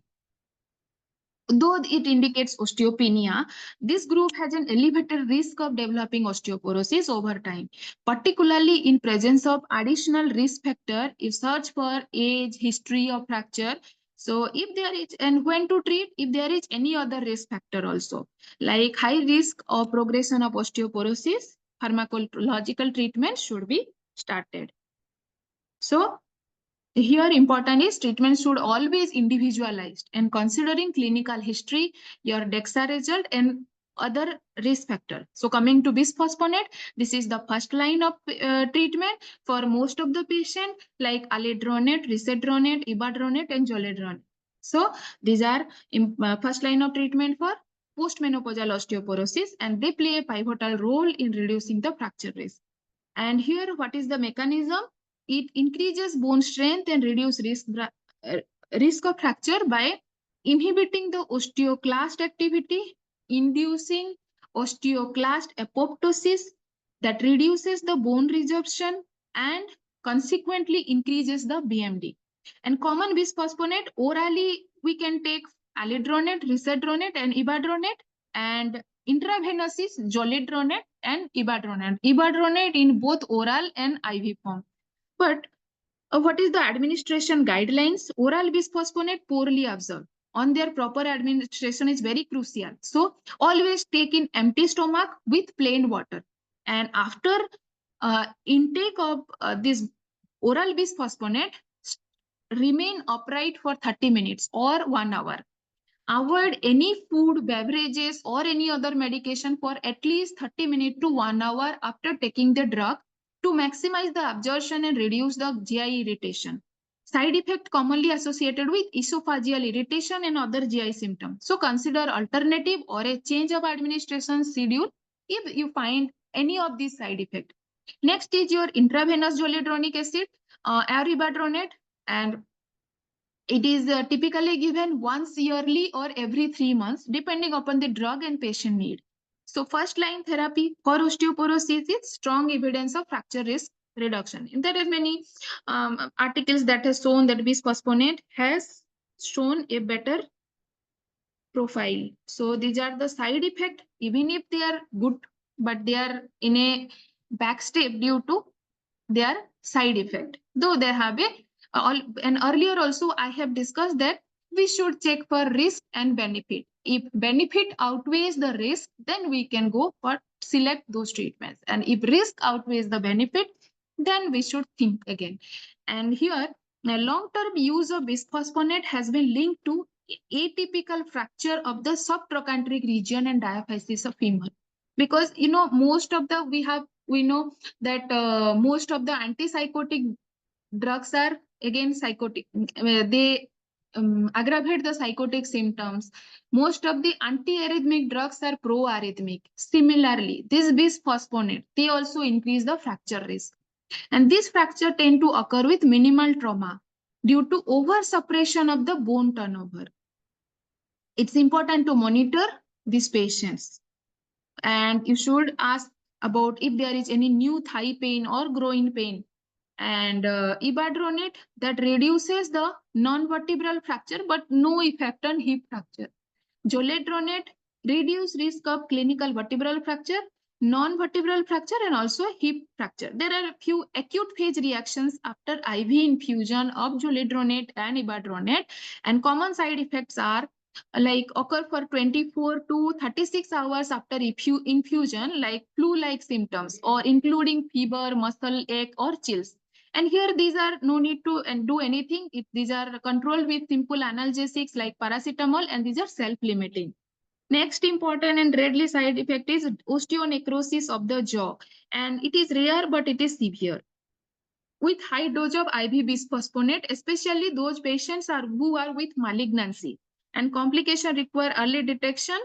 And here risk factor is high dose IV or cancer treatment or any dental procedure or poor dental hygiene. Next treatment is parathyroid hormone family. These are unique osteoporosis treatment because it is only anabolic agent available and it stimulates the bone formation by increasing number of osteoblast activity, and that include increase the improve bone mass and enhance the skeletal architecture in both cancellous and skeletal cortical bone.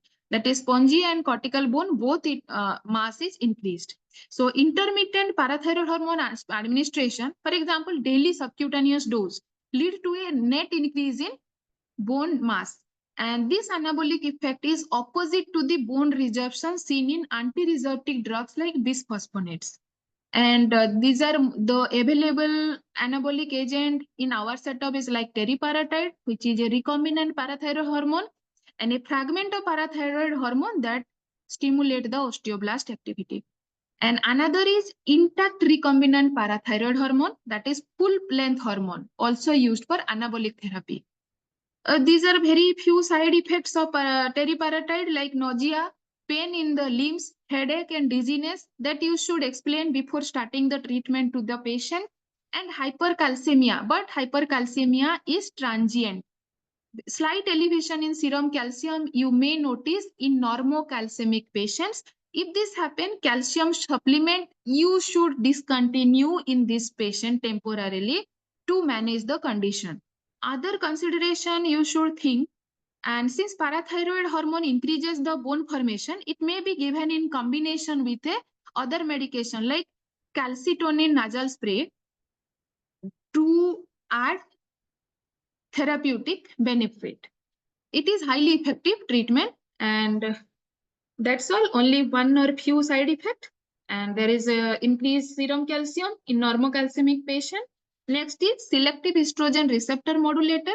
This is a non-steroidal agent that bind estrogen receptor and can act like agonist or antagonist, and depending upon the target tissue.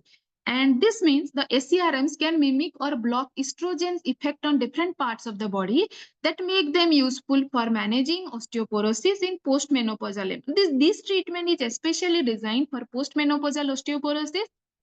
And first generation osteoporosis is raloxifene, that is 60 milligram per day dose, was the first term approved for prevention and treatment of postmenopausal osteoporosis. Another is third generation, that is the bajedoxifene and lasofoxifene. These are new terms developed and approved for treatment of postmenopausal osteoporosis.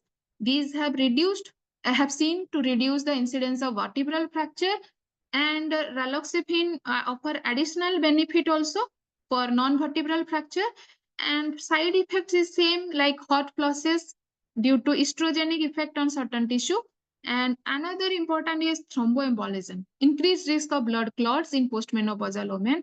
So those terms are effective in reducing the vertebral fracture. They are not effective for non-vertebral fracture. And newer terms, but they have little more side effects, so use it cautiously. And next is strontium ranelate. This is an unique agent for treatment, and it has dual mechanism of action.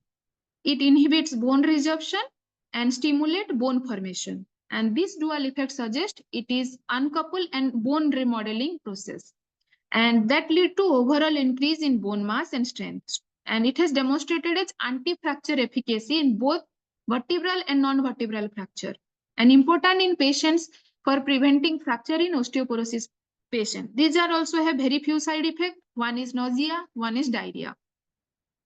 And they also resolve with time and usually mild or dose adjustment. Another side effect is thromboembolism, but it is rare.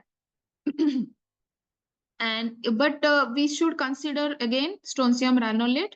So it is not commonly used treatment for osteoporosis. So if you are using strontium, then you think of monitoring the venous thromboembolism, particularly in patient with any thromboembolic disease.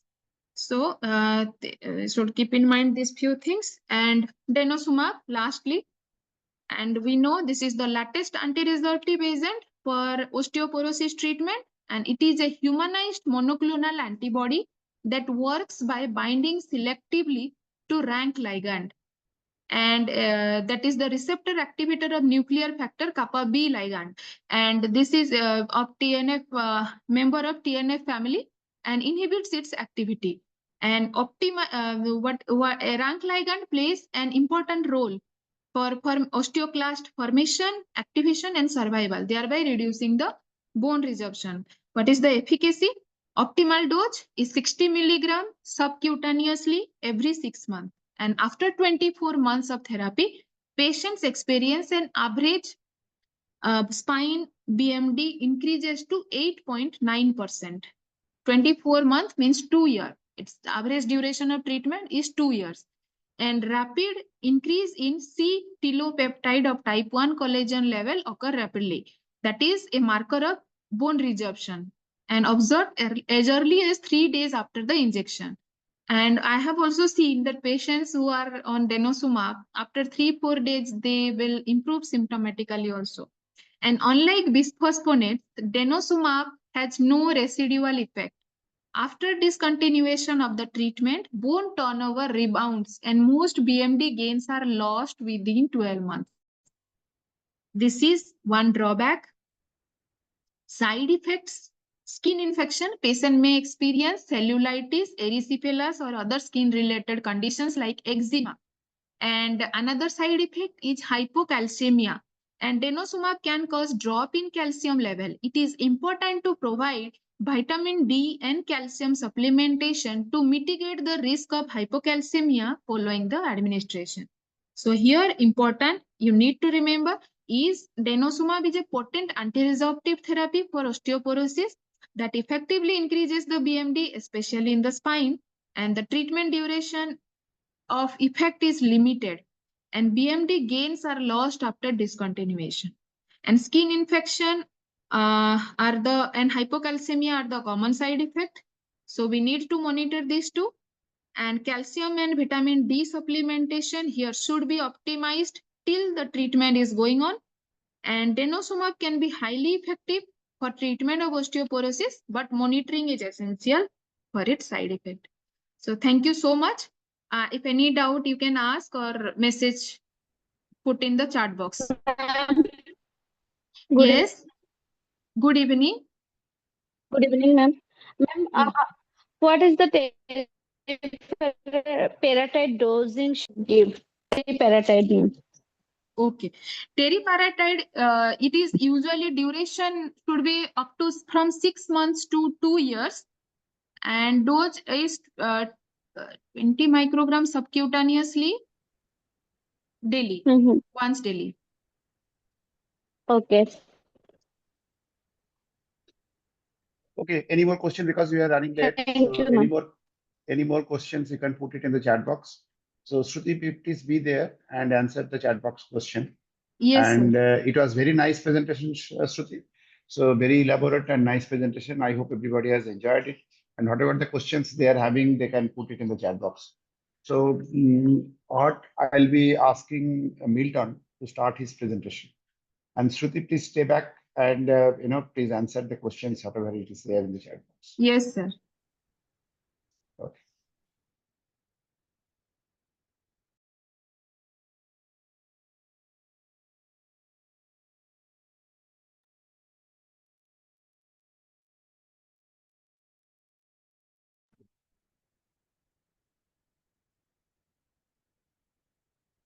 Okay, Milton, So can he you was not there at the initial period when he was introducing all the faculties. So again, Milton is one of our very important faculty from Bangladesh. And today he'll be talking about the vertebroplasty. Milton himself is doing vertebroplasty there. So he can share his experience also of doing vertebroplasty. Okay, Milton, you can go ahead. Thank you, sir. Thank you, sir. Sir, another good news right now.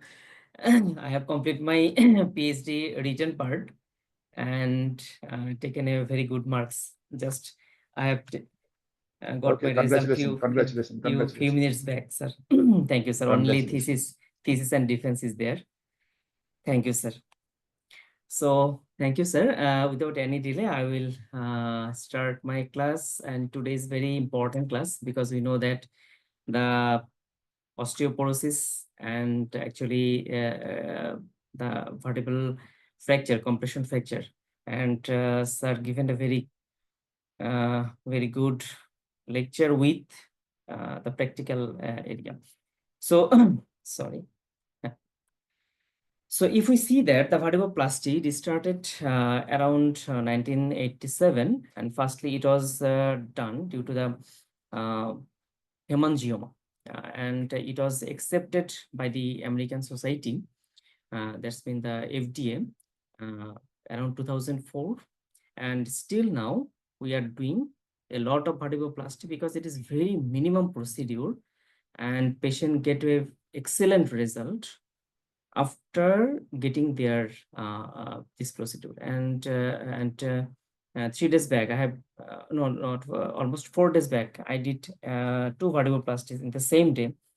And one is from the fracture due to the fall from the height, another is the osteoporotic causes. So both patients are excellent after doing the vertebroplasty. Still now they're very good still now. So, and what my experience, I did almost more than 40 or 42 vertebroplasty, and almost every patient, they have no second complaint after doing this vertebroplasty, but they have complaints few times. In case of the old patient, they have sometimes the facet pain in the another level, but you have to correlate these things. So thank you, sir.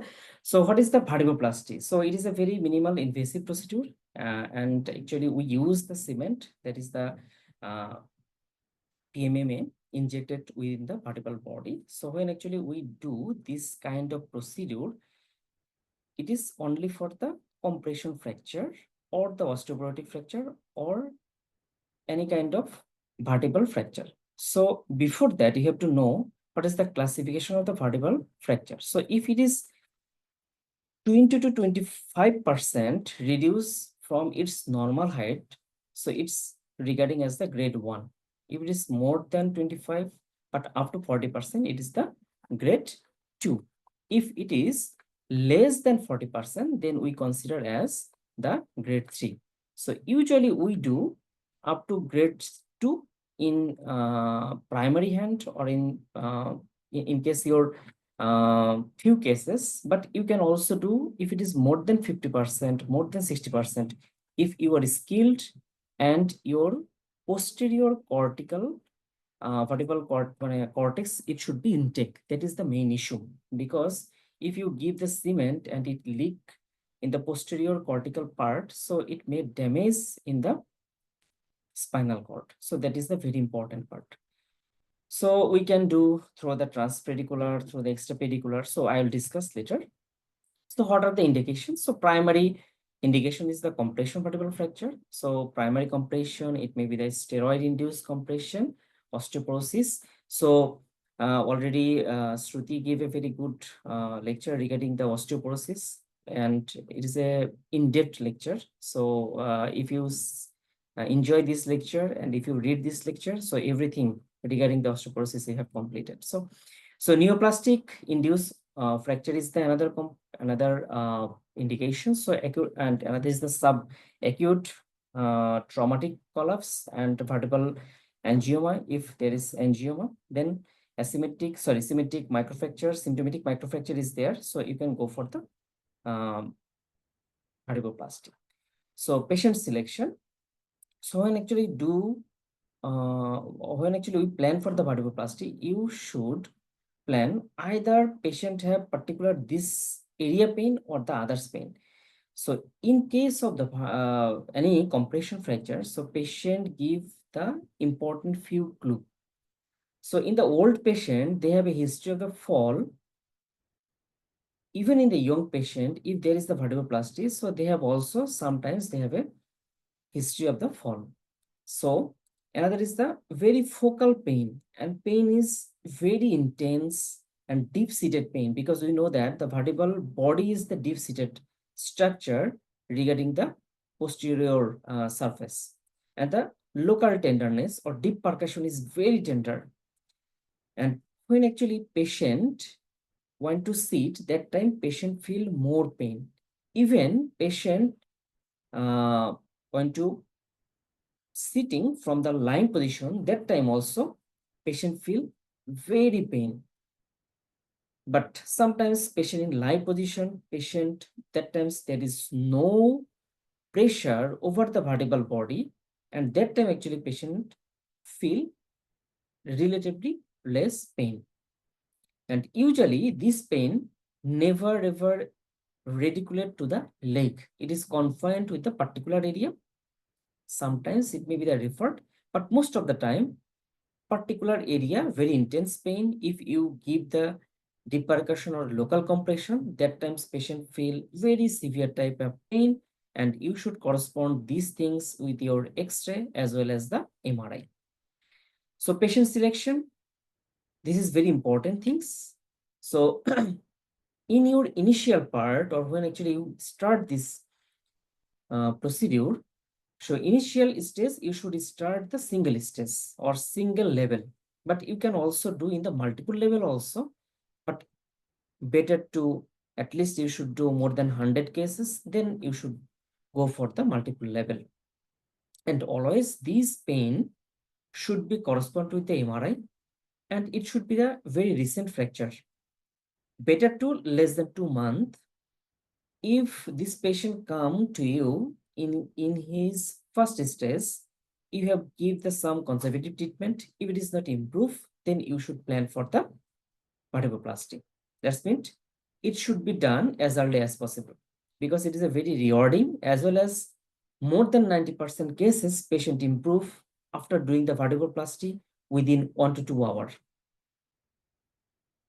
So fracture limits the activity as well as the noise sclerosis at the fracture vertebral line, because if the sclerosis at the vertebral fracture line, so sometimes it may be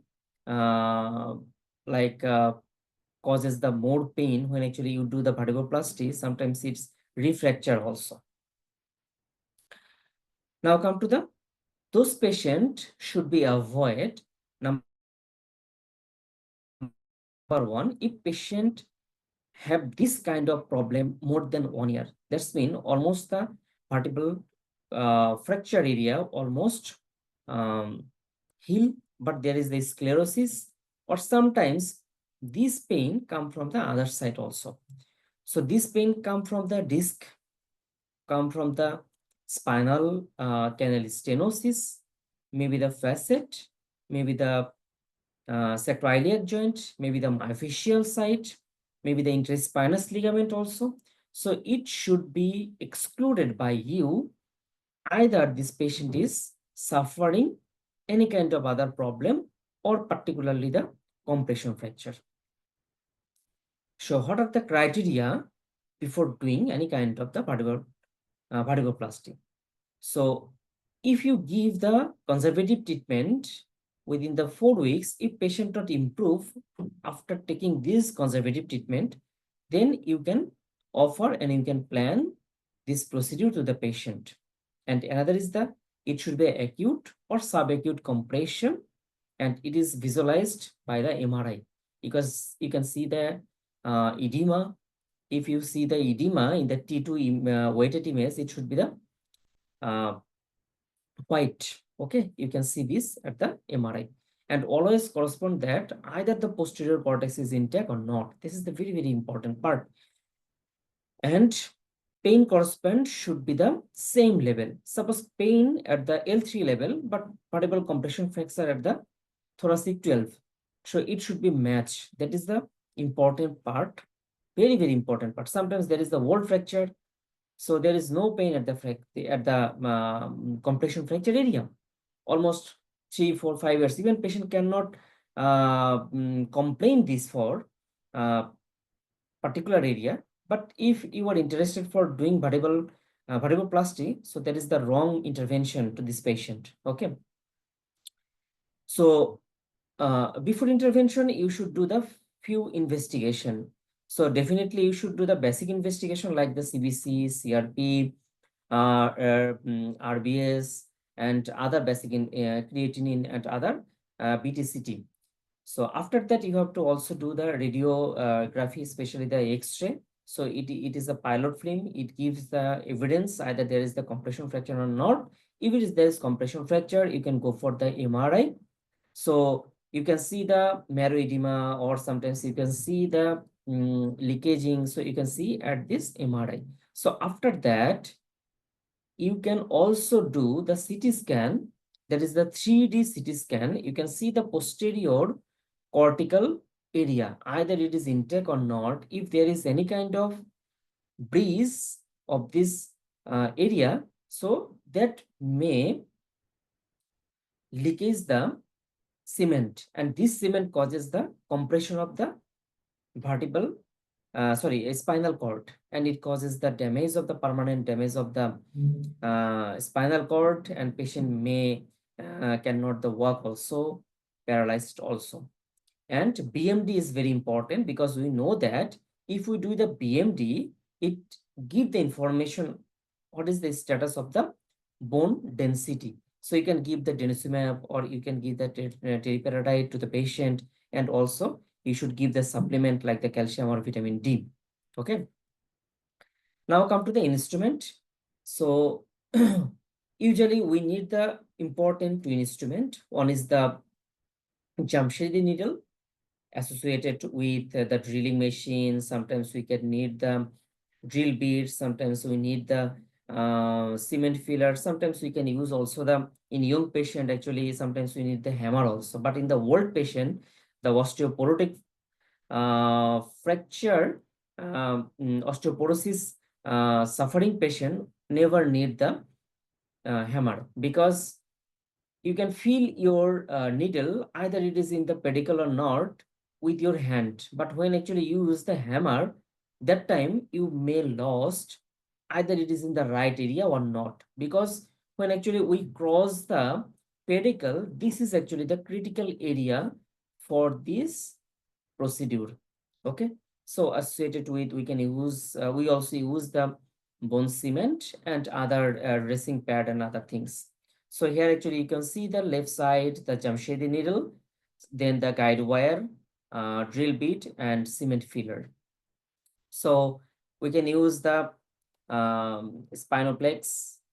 This is from the striker, but you can use the any kind of cement, but this cement should be contain the radio opaque materials, because if it is the radio contain the radio opaque materials, then actually when actually you inject this cement, you can see under the fluoroscopy. That's mean it is only for the vertebroplasty or other spine process. So you can see below the spinoplex, you can see the radio opaque bone cement. This is the very important when actually you buy any kind of cement from any company.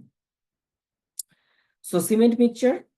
So actually we use the polymer powder and monomer liquid. That means powder is the polymer and liquid is the monomer.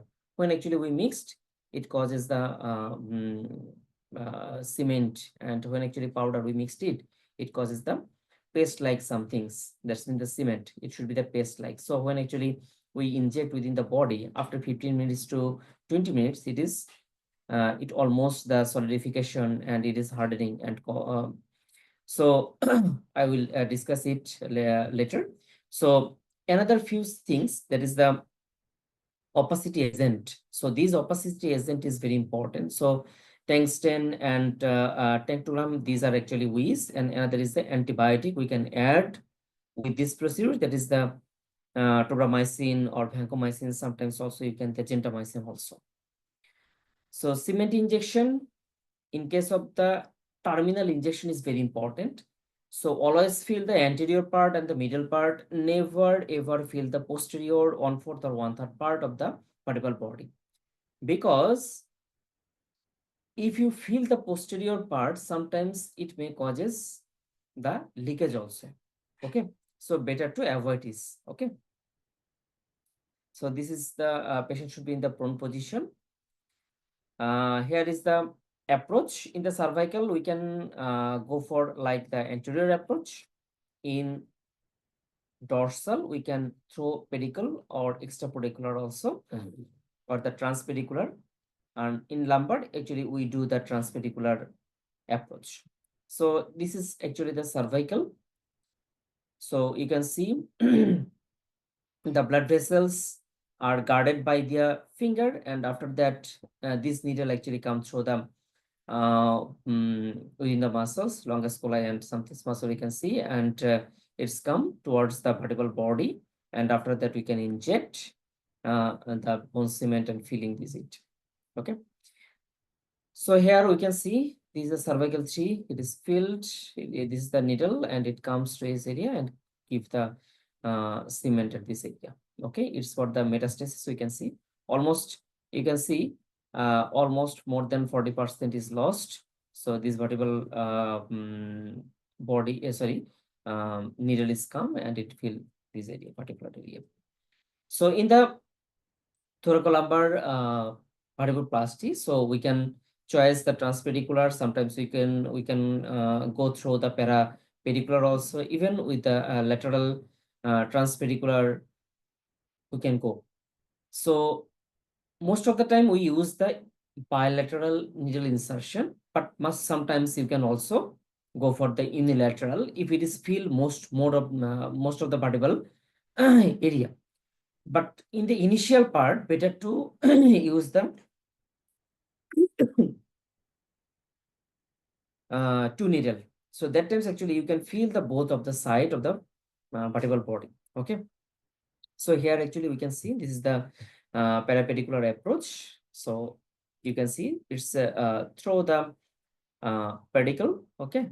Sorry, it is outside the pedicle, just outside the pedicle, just you can see this is the pedicle, and here through the pedicle. This is for the thoracic area.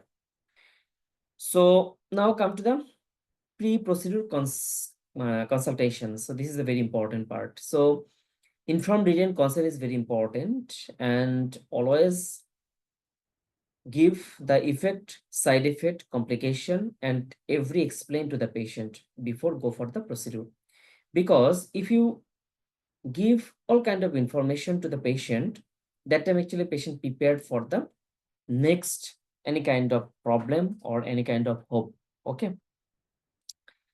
Not show always the positive effect, always give some negative side effect also. Okay. So after that, when actually patient prepare for intervention, definitely patient and patient party keep their mind. If there is any kind of problem, it should be managed by us or it should be managed by the other peoples also. Okay. So during the procedure, you can give the sedation, midazolam, fentanyl, and local anesthesia, 1% lidocaine for the skin and 0.5% bupivacaine at the bone, or sometimes we use the lidocaine at the bone area when actually enter into the bone. That's in the pedicular area. And we can also use the Raman communicants block, but general anesthesia never ever do. But still now, I have never given any kind of sedation to the patient, especially the midazolam or fentanyl. Because if you give like a 1 ml or 1.5 ml lignocaine or mixture with the bupivacaine at the pedicular bone drilling area, that's enough for bone drilling. Because when actually it's enter within the bone, so after that actually patient never ever feel any kind of pain. If getting any kind of pain, then you can add very little amount of the fentanyl. That's enough. So monitoring, always patient should be under monitoring.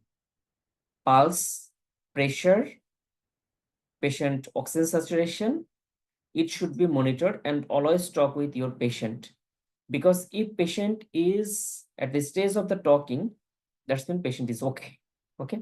And always give the antibiotic before go for the procedure. And in my last cases, after doing, inject cement, that's been the one side cement, patient feel, I'm feeling some breathlessness, but patient saturation is okay and other things okay. So I am waiting for few minutes, and patient when actually they cool. After that, actually I do the second injection at the opposite level. So this is very important part. Either patient is feeling any kind of problem or not, you should exclude these things, and always it should be take care immediately.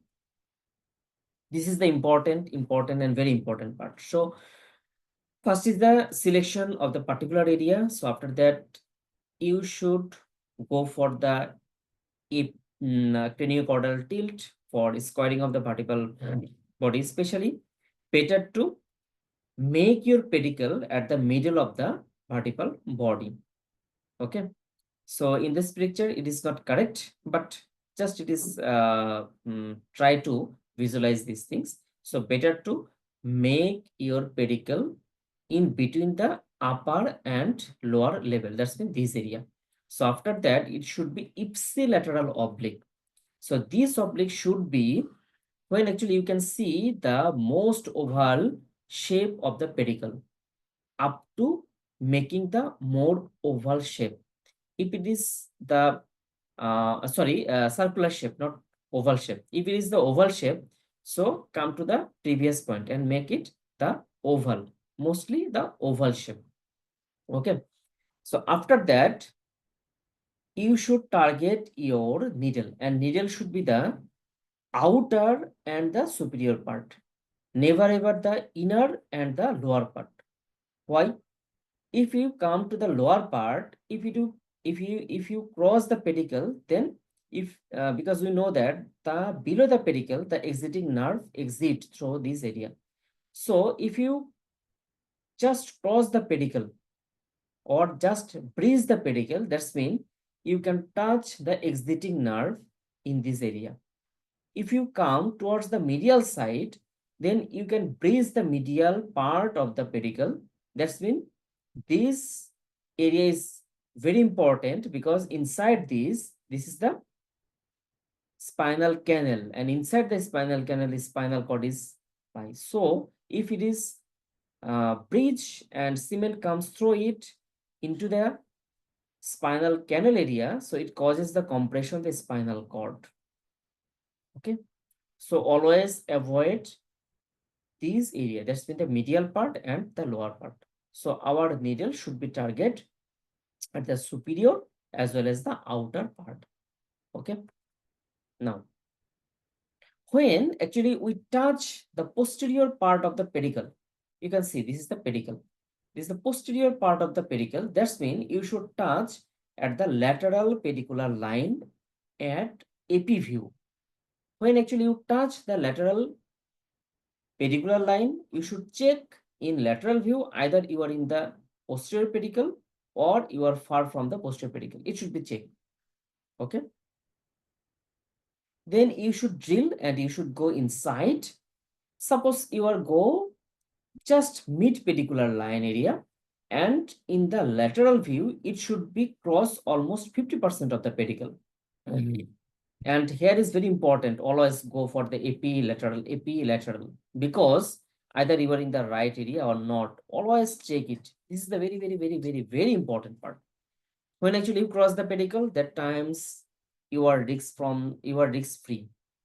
So when actually you cross the pedicle, always checks AP and lateral, every step, every few millimeter, like 1 to 2 millimeter. After that, you have to check by your CM, either you in the right stage or not, both AP and lateral view. When actually you come into the medial pedicular line, that time actually you should cross the anterior part of the pedicle. That's when you are go inside the bones. That's mean the medial pedicular line now free from the bridge or free from your needle touch. Now you should feel your cement inside the vertebral body. So how much you have to come, because this is the pedicular line, okay, anterior pedicular line. So now you should go just anterior on third and posterior to the junction. That's mean this area. So after that, you have to check by the AP. That's when you have crossed the medial pedicular line. So that after that, you have to feel your cement with your cement and the cement filler with your help with the cement filler. So you can see the both needle almost near about 40% or more than 40% losses. So you have to come and you have to give. So you can see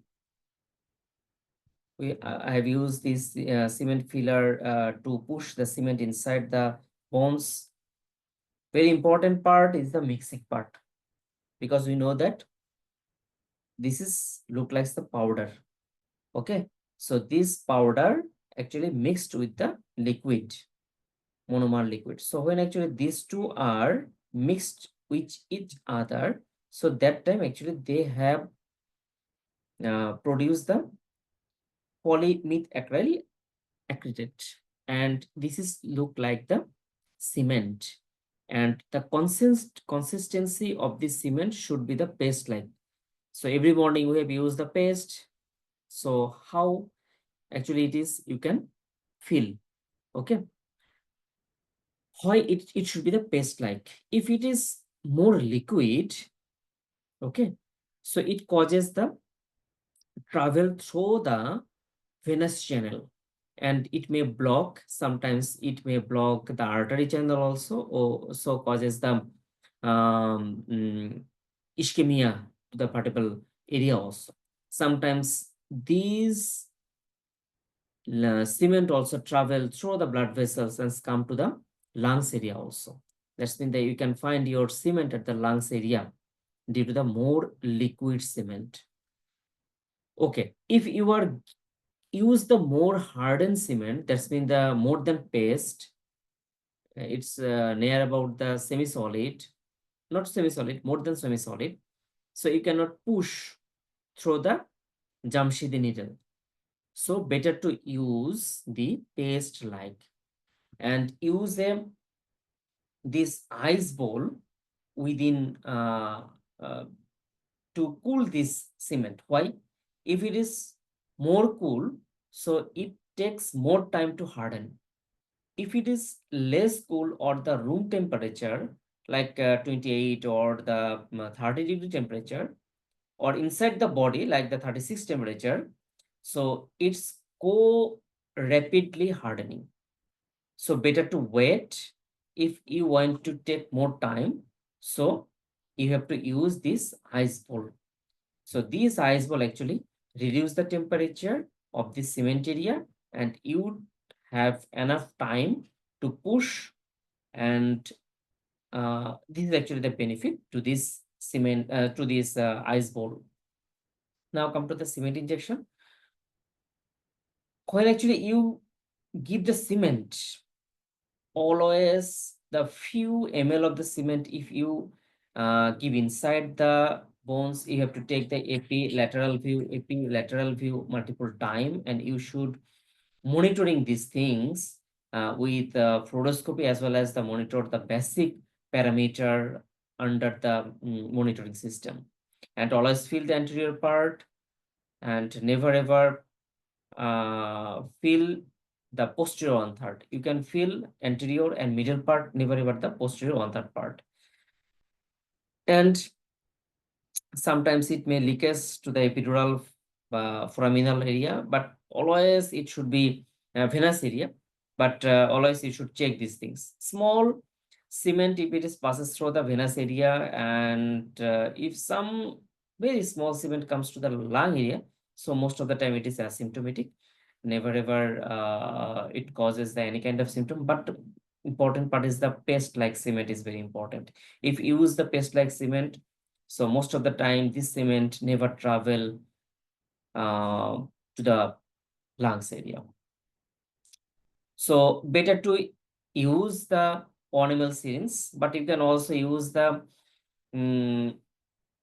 one special meter or pressure gauge machine. So actually it helps to how many pressure you want to give, and just you increase the pressure, and a little bit of cement go inside the bones. But definitely it is costly. So actually I have no experience with this cement filler. I have never ever any experience, but I saw that it's near about the around 60,000 INR most probably. But now the few Indian companies, they have made this few machines. They around the 30,000 INR. But it is most of the time the single use, so it is costly for the patient also. So when actually you feel this, always check with your fluoroscopy AP lateral view, always check. So here you can see we have feel the anterior and the middle part, never ever feel the posterior one third. Okay, this is lateral view, and this is the AP. Here you can see the lateral view AP. You can see these things. So epidural leakage, another is very important, but here you can see when actually feel the cement, sometimes there is the venous plexus inside here. A lot of venous plexus is there. So some cement are go through the venous plexus. So sometimes it is hardening within the venous plexus. So naturally, body can make the new angiogenesis after the few weeks. So reestablishment of the blood circulation at the particular area. But sometimes it may causes the ischemic ischemia also, because if more leakage is there and most of the blood vessels are just filled with the bone cement, that maybe causes the infraction at the particular area also. So in the metastatic, any kind of problem like the multiple myeloma or any myoma, so that time actually this leakage is chance is high, and sometimes already I have most of the time they are symptomatic. But if it is symptomatic, that time actually we can need for the surgery also, especially the if it is occupied the in inner part of the spinal canal area, so it causes the compression. If it is compressed the vertebral area, so it should be definitely go for the operation and release this cement. Otherwise, patient should be permanently paralyzed. So cement hardening. So you can use the on ball to you in your hand. Just make it rolling for the few minutes, after the 15 minutes when actually it is hardened. So you can compare that inside the body it also hardened. Just it is a comparison, because we cannot see inside the body either it is hardened or not. But if you make a ball and just wait for the few minutes, after the 15 minutes, so when actually it hardens, so that time actually you can plan for the, so inside the body it also harden. Okay.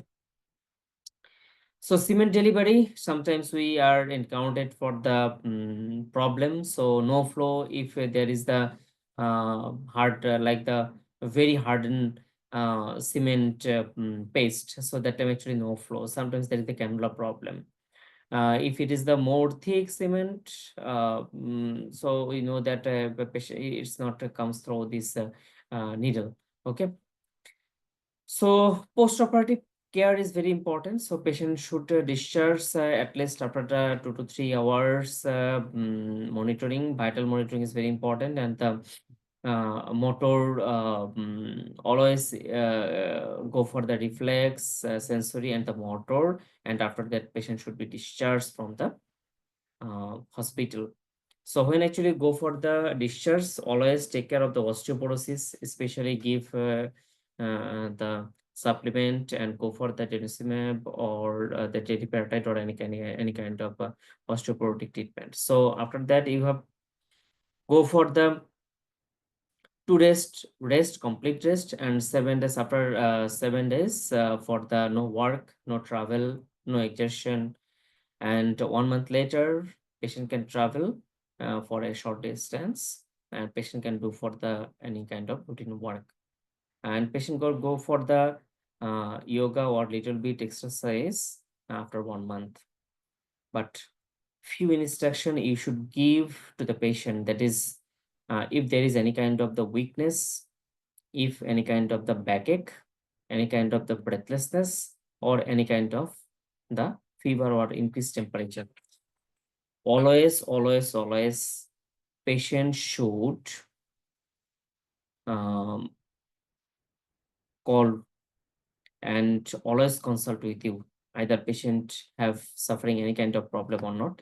Always you should exclude these things. So complication, major and minor complication.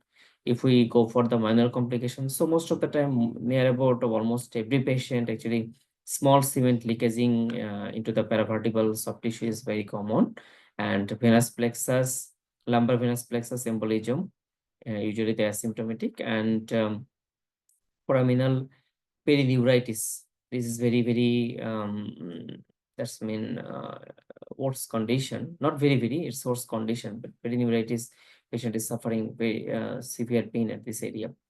So small lung embolism, 5% cases may happen. Sometimes the bleeding, pneumothorax, and pedicular fracture is may happen if you are not so cautious about your needling at this when actually you do the particular intervention. And infection is also very important. And other major complication, that is the leakaging of the cement in the spinal space and spinal cord direct lesion or direct injury. So it causes the paraplegia in the particular area. And lung embolism with acute respiratory failure if a lot of cement comes to the lung area, and sometimes the embolism, because we know that the fat embolism or air embolism also there.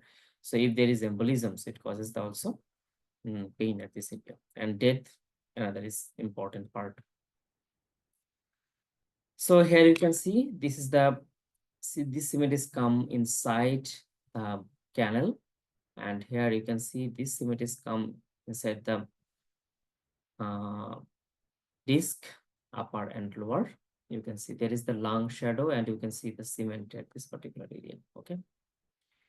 You can see also the bones, bone cement at the lungs area. Here you can see the pedicle is grease and cement comes to the spinal canal area. Here also both side.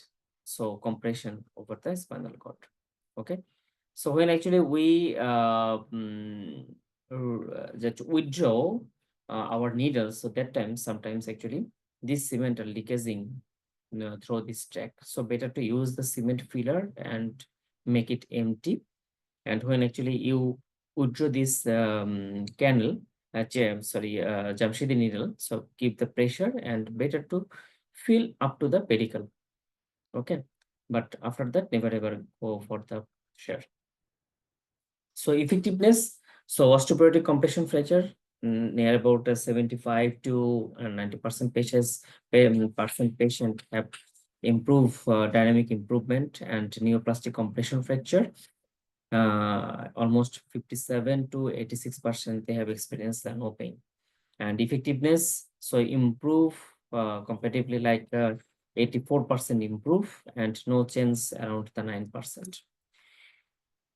Okay, conclusion. So vertebroplasty is a very safe, effective treatment to the patient, and it provides rapid pain relief and restore the vertebral stability. And consider when actually conservative treatment is failed, that time actually you can plan for the vertebroplasty to this patient. And always very important part is the basic cause. That's mean if patient is suffering from the osteoporosis, so always treat the osteoporosis with your best treatment. Okay. So thank you for patient sharing. If there is any question. Okay, so Milton, it was very nice, elaborate, and very nicely covered, and you have mixed your personal experience, what is very important. So I am sure that everybody has enjoyed, but because the time is already 8:40, so I'll be starting immediately the demonstration of the vertebroplasty. And there are a lot of questions already in the chat box. And any other questions for Milton, you can put it in the chat box so that I can go ahead and complete by another 15-20 minutes. So thank you, Milton. It was an excellent presentation. Thank you, sir. Okay, so here we are having a mannequin here. As I told that the actual vertebroplasty I will not be able to do, but what I'll do, I'll be guiding you. Milton already has very nicely explained about how to go ahead with that, but I'll be just demonstrating it again. So the two camera, this is the close-up camera, and that is the long distance camera to understand the CM position. And on the left-hand side, we are having the CM picture. So like most of the spine procedures, what we do, if you can remember the steps of the procedure, the first step is the true AP view. And how to go ahead with the true AP view? the distance from the spinous process with the two pedicles should be equal. So here also the first step is same, like that means it should be a true AP image. But the next step, that means making the end plate parallel, doesn't hold good for here in the vertebroplasty. Why? Because already there is wedging, anterior wedging, and there is, the vertebral body is collapsed anteriorly. So there, if you are trying to do an end plate, your pedicle will not be in the middle of the vertebra. So what is important here, like if I am trying to explain it here, that you look at these two. Here, the L4 level, the pedicle is in the middle of the vertebral body. So this is the vertebral body height. But whereas here, the pedicle is in the upper part of the vertebral body. So here there is no compression fracture. But in the compression fracture, here sometimes you'll see that the pedicle is even going above this vertebral body tract because of the collapse anterior wedging there. So here what is important, that your craniocaudal tilt should be such so that the vertebral body is brought in the middle of the pedicle should be brought in the middle of the vertebral body. So after the true AP image, we should doing a craniocaudal tilt to bring the pedicle in the middle of the vertebral body. That is very, very important. And then what you need to do, like you'll be doing an ipsilateral oblique to see the vertebral body nicely, the pedicle nicely and prominently. So again, let us start here. So the picture again.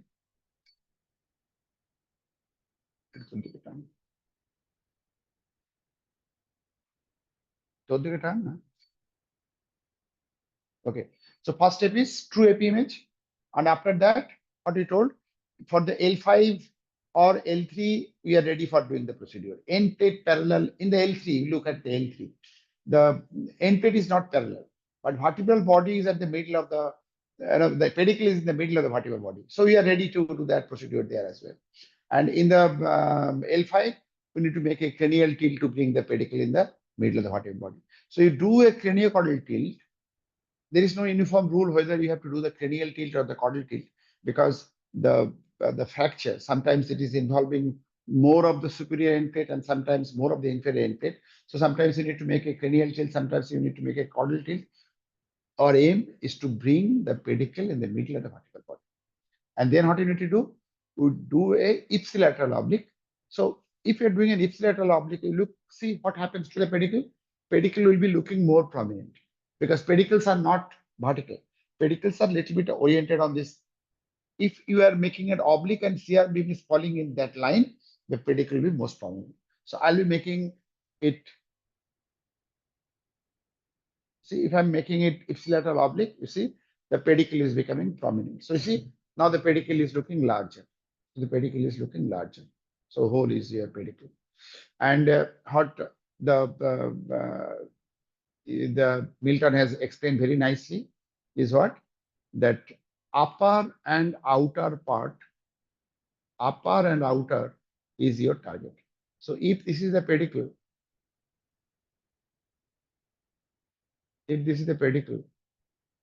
so the upper and outer part will be target. Why? Because nerve root, this nerve root exit like this. So, and this nerve root is exiting like this. So if you are in the inferior part, then you'll be close to the exiting nerve root at that level. If you are in the medial part, then you will be close to the traversing nerve at that level. So your aim is to, your needle entry point should be the upper and the outer quadrant. So here, because this is not an osteoporotic fracture, they're already, sometimes you need to do that also. You need to make a drill there to go to do a, if it is not osteoporotic, sometimes you need to take the help of the drill and to go inside. So here already it is drilled and erect oblique. So I'll make a little more oblique and then I'll be entering. I'm using the ordinary spinal needle because normally this is the vertebroplasty needle, jumps at the needle. So this is another. So this is the two different types of the needle. Basic thing is same. So this is your 11 gauge needle. This is your 13 gauge needle. So these are the two types of needle what we most commonly use, either 11 gauge or 13 gauge needle. And as I told, as Milton nicely explained, that our needle entry point should be at the upper and the outer part of the body. Picture. Picture. In osteoporotic fracture, you do not need to make any hole. And in osteoporotic fracture, even just a simple tapping with your palm is enough to enter to go inside it. But otherwise, sometimes you need a hammer to tap it inside.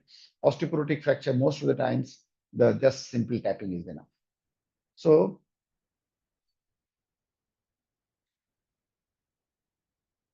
it can be done in the tunnel vision in the oblique view, but some people, what they do, they start doing it in the AP view. Again, they start in the upper and outer part, and they start in the AP view without doing a oblique. I prefer for the transpedicular approach, I always prefer to make it a little oblique to see the pedicle nicely and then go into it. But some people do like that. So now I have started entering into the pedicle. So now what is very important that every time you have to go by the AP view, picture in the AP and lateral, AP and lateral. So in the AP, what is important here, you see, my needle is, you see,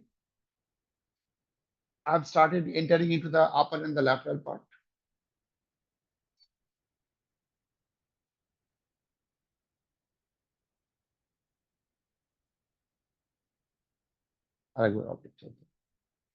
Let me reintroduce the needle.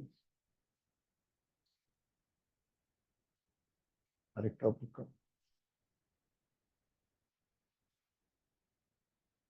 Recto.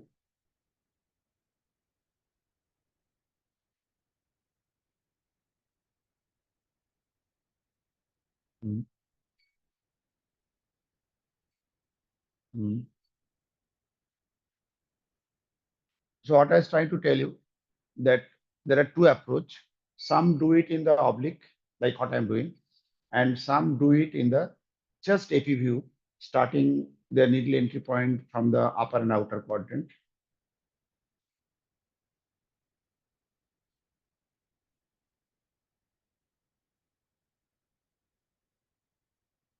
Lateral choker.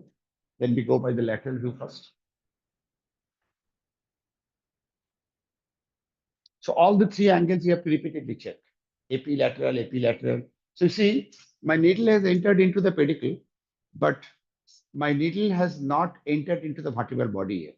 So when I have not entered into the vertebral body, my needle should not cross the medial pedicular border. This is very, very important. Milton has explained this also, that you see here, my needle has not crossed the medial pedicular border. So this is the medial pedicular border.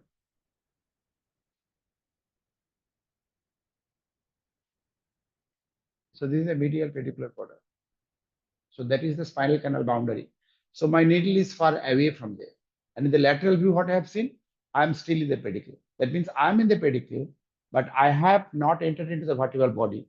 Once you are entering into the vertebral body, then you are having the liberty to cross the medial pedicular body.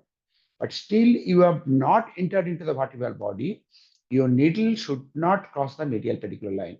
If you have entered into the vertebral body, then if you are crossing the medial pedicular line, means you have crossed the medial pedicular lines once you are in the vertebral body. So it is safe. But once you are outside the vertebral body, and if you have crossed the medial pedicular line, that indicates that you have entered into the spinal canal. So it is extremely dangerous. So here you can see that my needle is has not crossed. So I'll be going still more inside. And you see, I am just close to the medial pedicular line. And let me check by the lateral view.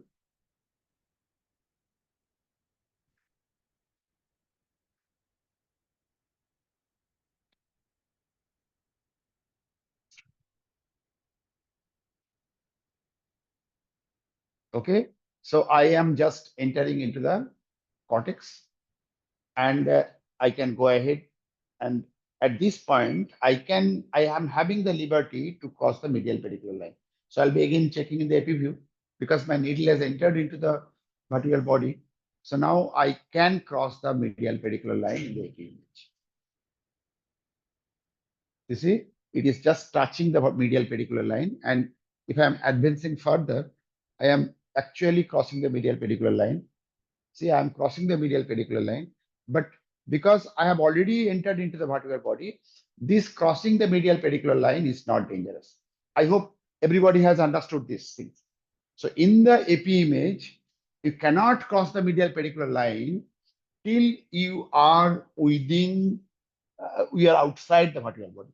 Once you are inside the vertebral body, then you are having the liberty to cross the medial pedicular line. So now let us go into the lateral view again.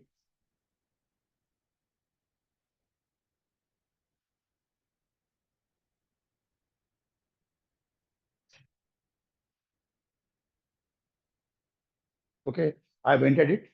I should have taken a little longer needle picture.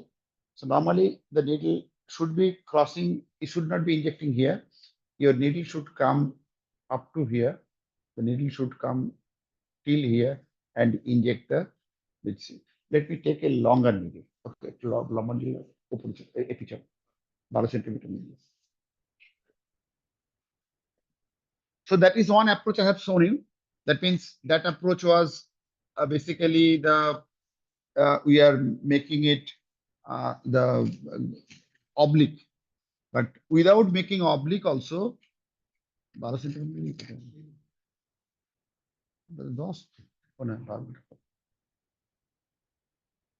So I'm just clearing the drawing. So here in this approach, picture,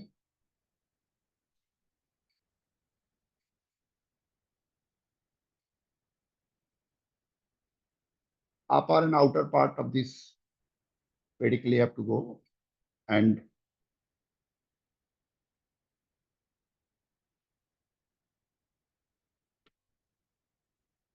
though I will not be able to enter inside it because the drill is not there. So I'm just showing you where to go ahead with the, so not here. You should touch the bone in the AP image, upper and outer part. Okay. So this is the, the area where you are touching it, because it is the upper and outer part. And then you have to go ahead with the same way. So this is one approach where you are starting in the AP, and another approach I have shown you that will be in the oblique. I'm just showing you in the oblique again, so that oblique, so that I'll be telling you how far my needle should go in the lateral view, and you start injecting the cement till you are into the, the picture, till you are into the anterior 1/3 or anterior 1/4. We must not start injection with the bone cement.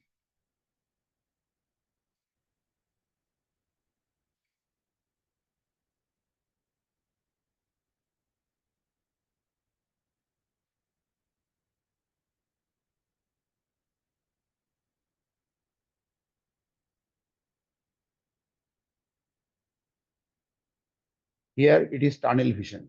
But when you are doing exclusively in the AP image, then tunnel vision is not needed. Then upper and outer part. So I'm touching the bone pedicle now, and I'm trying to go inside in tunnel vision.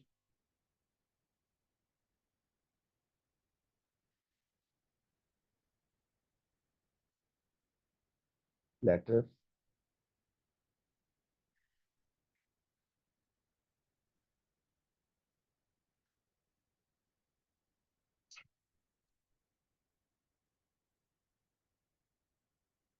Okay. So I have entered into the vertebral body. So at this point, I can AP again. I can cross the medial pedicular line because I have already entered. Till you are outside, you should not be crossing. So I'm just crossing the medial, touching the medial pedicular line. Now in the lateral view, I have to go till the anterior 1/3 or anterior 1/4 and start injecting cement there. What Milton has told that whether you are going to give the dye or not. It is your choice. If you are giving the dye, then you have to wash the dye very nicely before you are. Okay. So at least you have to reach up to this point or little less. And there you should be starting the cement in the bone cement. You should, if the cement is coming in the posterior third or posterior fourth, then that means if the cement, suppose you are feeling the cement here and the cement is coming posteriorly, up to this is allowed. After that, if the cement is coming up to this, immediately stop. Don't give injection further. So that might be the dangerous if we are giving cement, if the cement is coming in the posterior one third or one. Okay, this much in the AP view, it should be crossing the medial pedicular line and it should be coming closer to the midline. If the cement is coming closer to the midline, or if the is crossing the midline, then you see here my needle tip has crossed the midline. So here I don't need a second needle from the other pedicle. So here I will be starting the filling the bone cement there, and I'll be withdrawing the needle a little bit, and I'll be filling it in the middle and the right side as well. So here, if the needle is going to go into the midline, if the bone cement is crossing the midline, then there is no need of giving the both the pedicle. Then one pedicle is. Okay, so this much from my side. If you are having any questions, you can ask before we are saying good night. Any question from anybody? So please go through all the recorded lectures and you can ask the questions in the next class as well. Vertebroplasty is one of the very, very rewarding procedure. It's risky procedure, but it's very rewarding procedure. I always tell, give the history of my first vertebroplasty procedure. So this was the, I couldn't inject much cement. I could inject only around 2 cc of the cement. And, normally the amount of the cement to be injected is something around 3 to 6 ml of the cement has to be injected. Don't try to inject too much. Don't try to be too much heroic. The cement might be leaking the posteriorly and can have the disasters. So please don't do that. So if you are adequately filling it, if the cement is crossing the midline, then please stop there. So it's very rewarding procedure. Immediately you can mobilize the patient. After doing the procedure in the afternoon, in the evening, after 4 or 5 hours, patient is allowed to sit, patient is allowed to have the coffee, patient is allowed to go to the toilet, and immediate pain relief is there because of the stabilization of the fractured fragments. And it's extremely rewarding procedure. So those who are, it's not the procedure to start at the beginning. If you have, at least 1 year or 1 and 2 years practice of the pain, if you are confident of doing the other lumbosacral procedures, then you are eligible to start vertebroplasty. So ideally after 2 years, not at the beginning. But it's, as I told you, it's extremely rewarding procedure. But keep in mind about the side effects also. A lot of side effects, including death, is possibility. Death is because of the pulmonary embolism. Death is because of the fat embolism, cement embolism and fat embolism. So these are very, very important. And so the consistency of the cement should be toothpaste-like, so that there is less chance of the embolism. Okay, so this much from today, and see you in the next class on the next twister. Good night to everybody. Good night. Good night, sir. Good night, Good sir. night. Good night. Sir, Shubh. Good night, sir. So now, Happy New Year.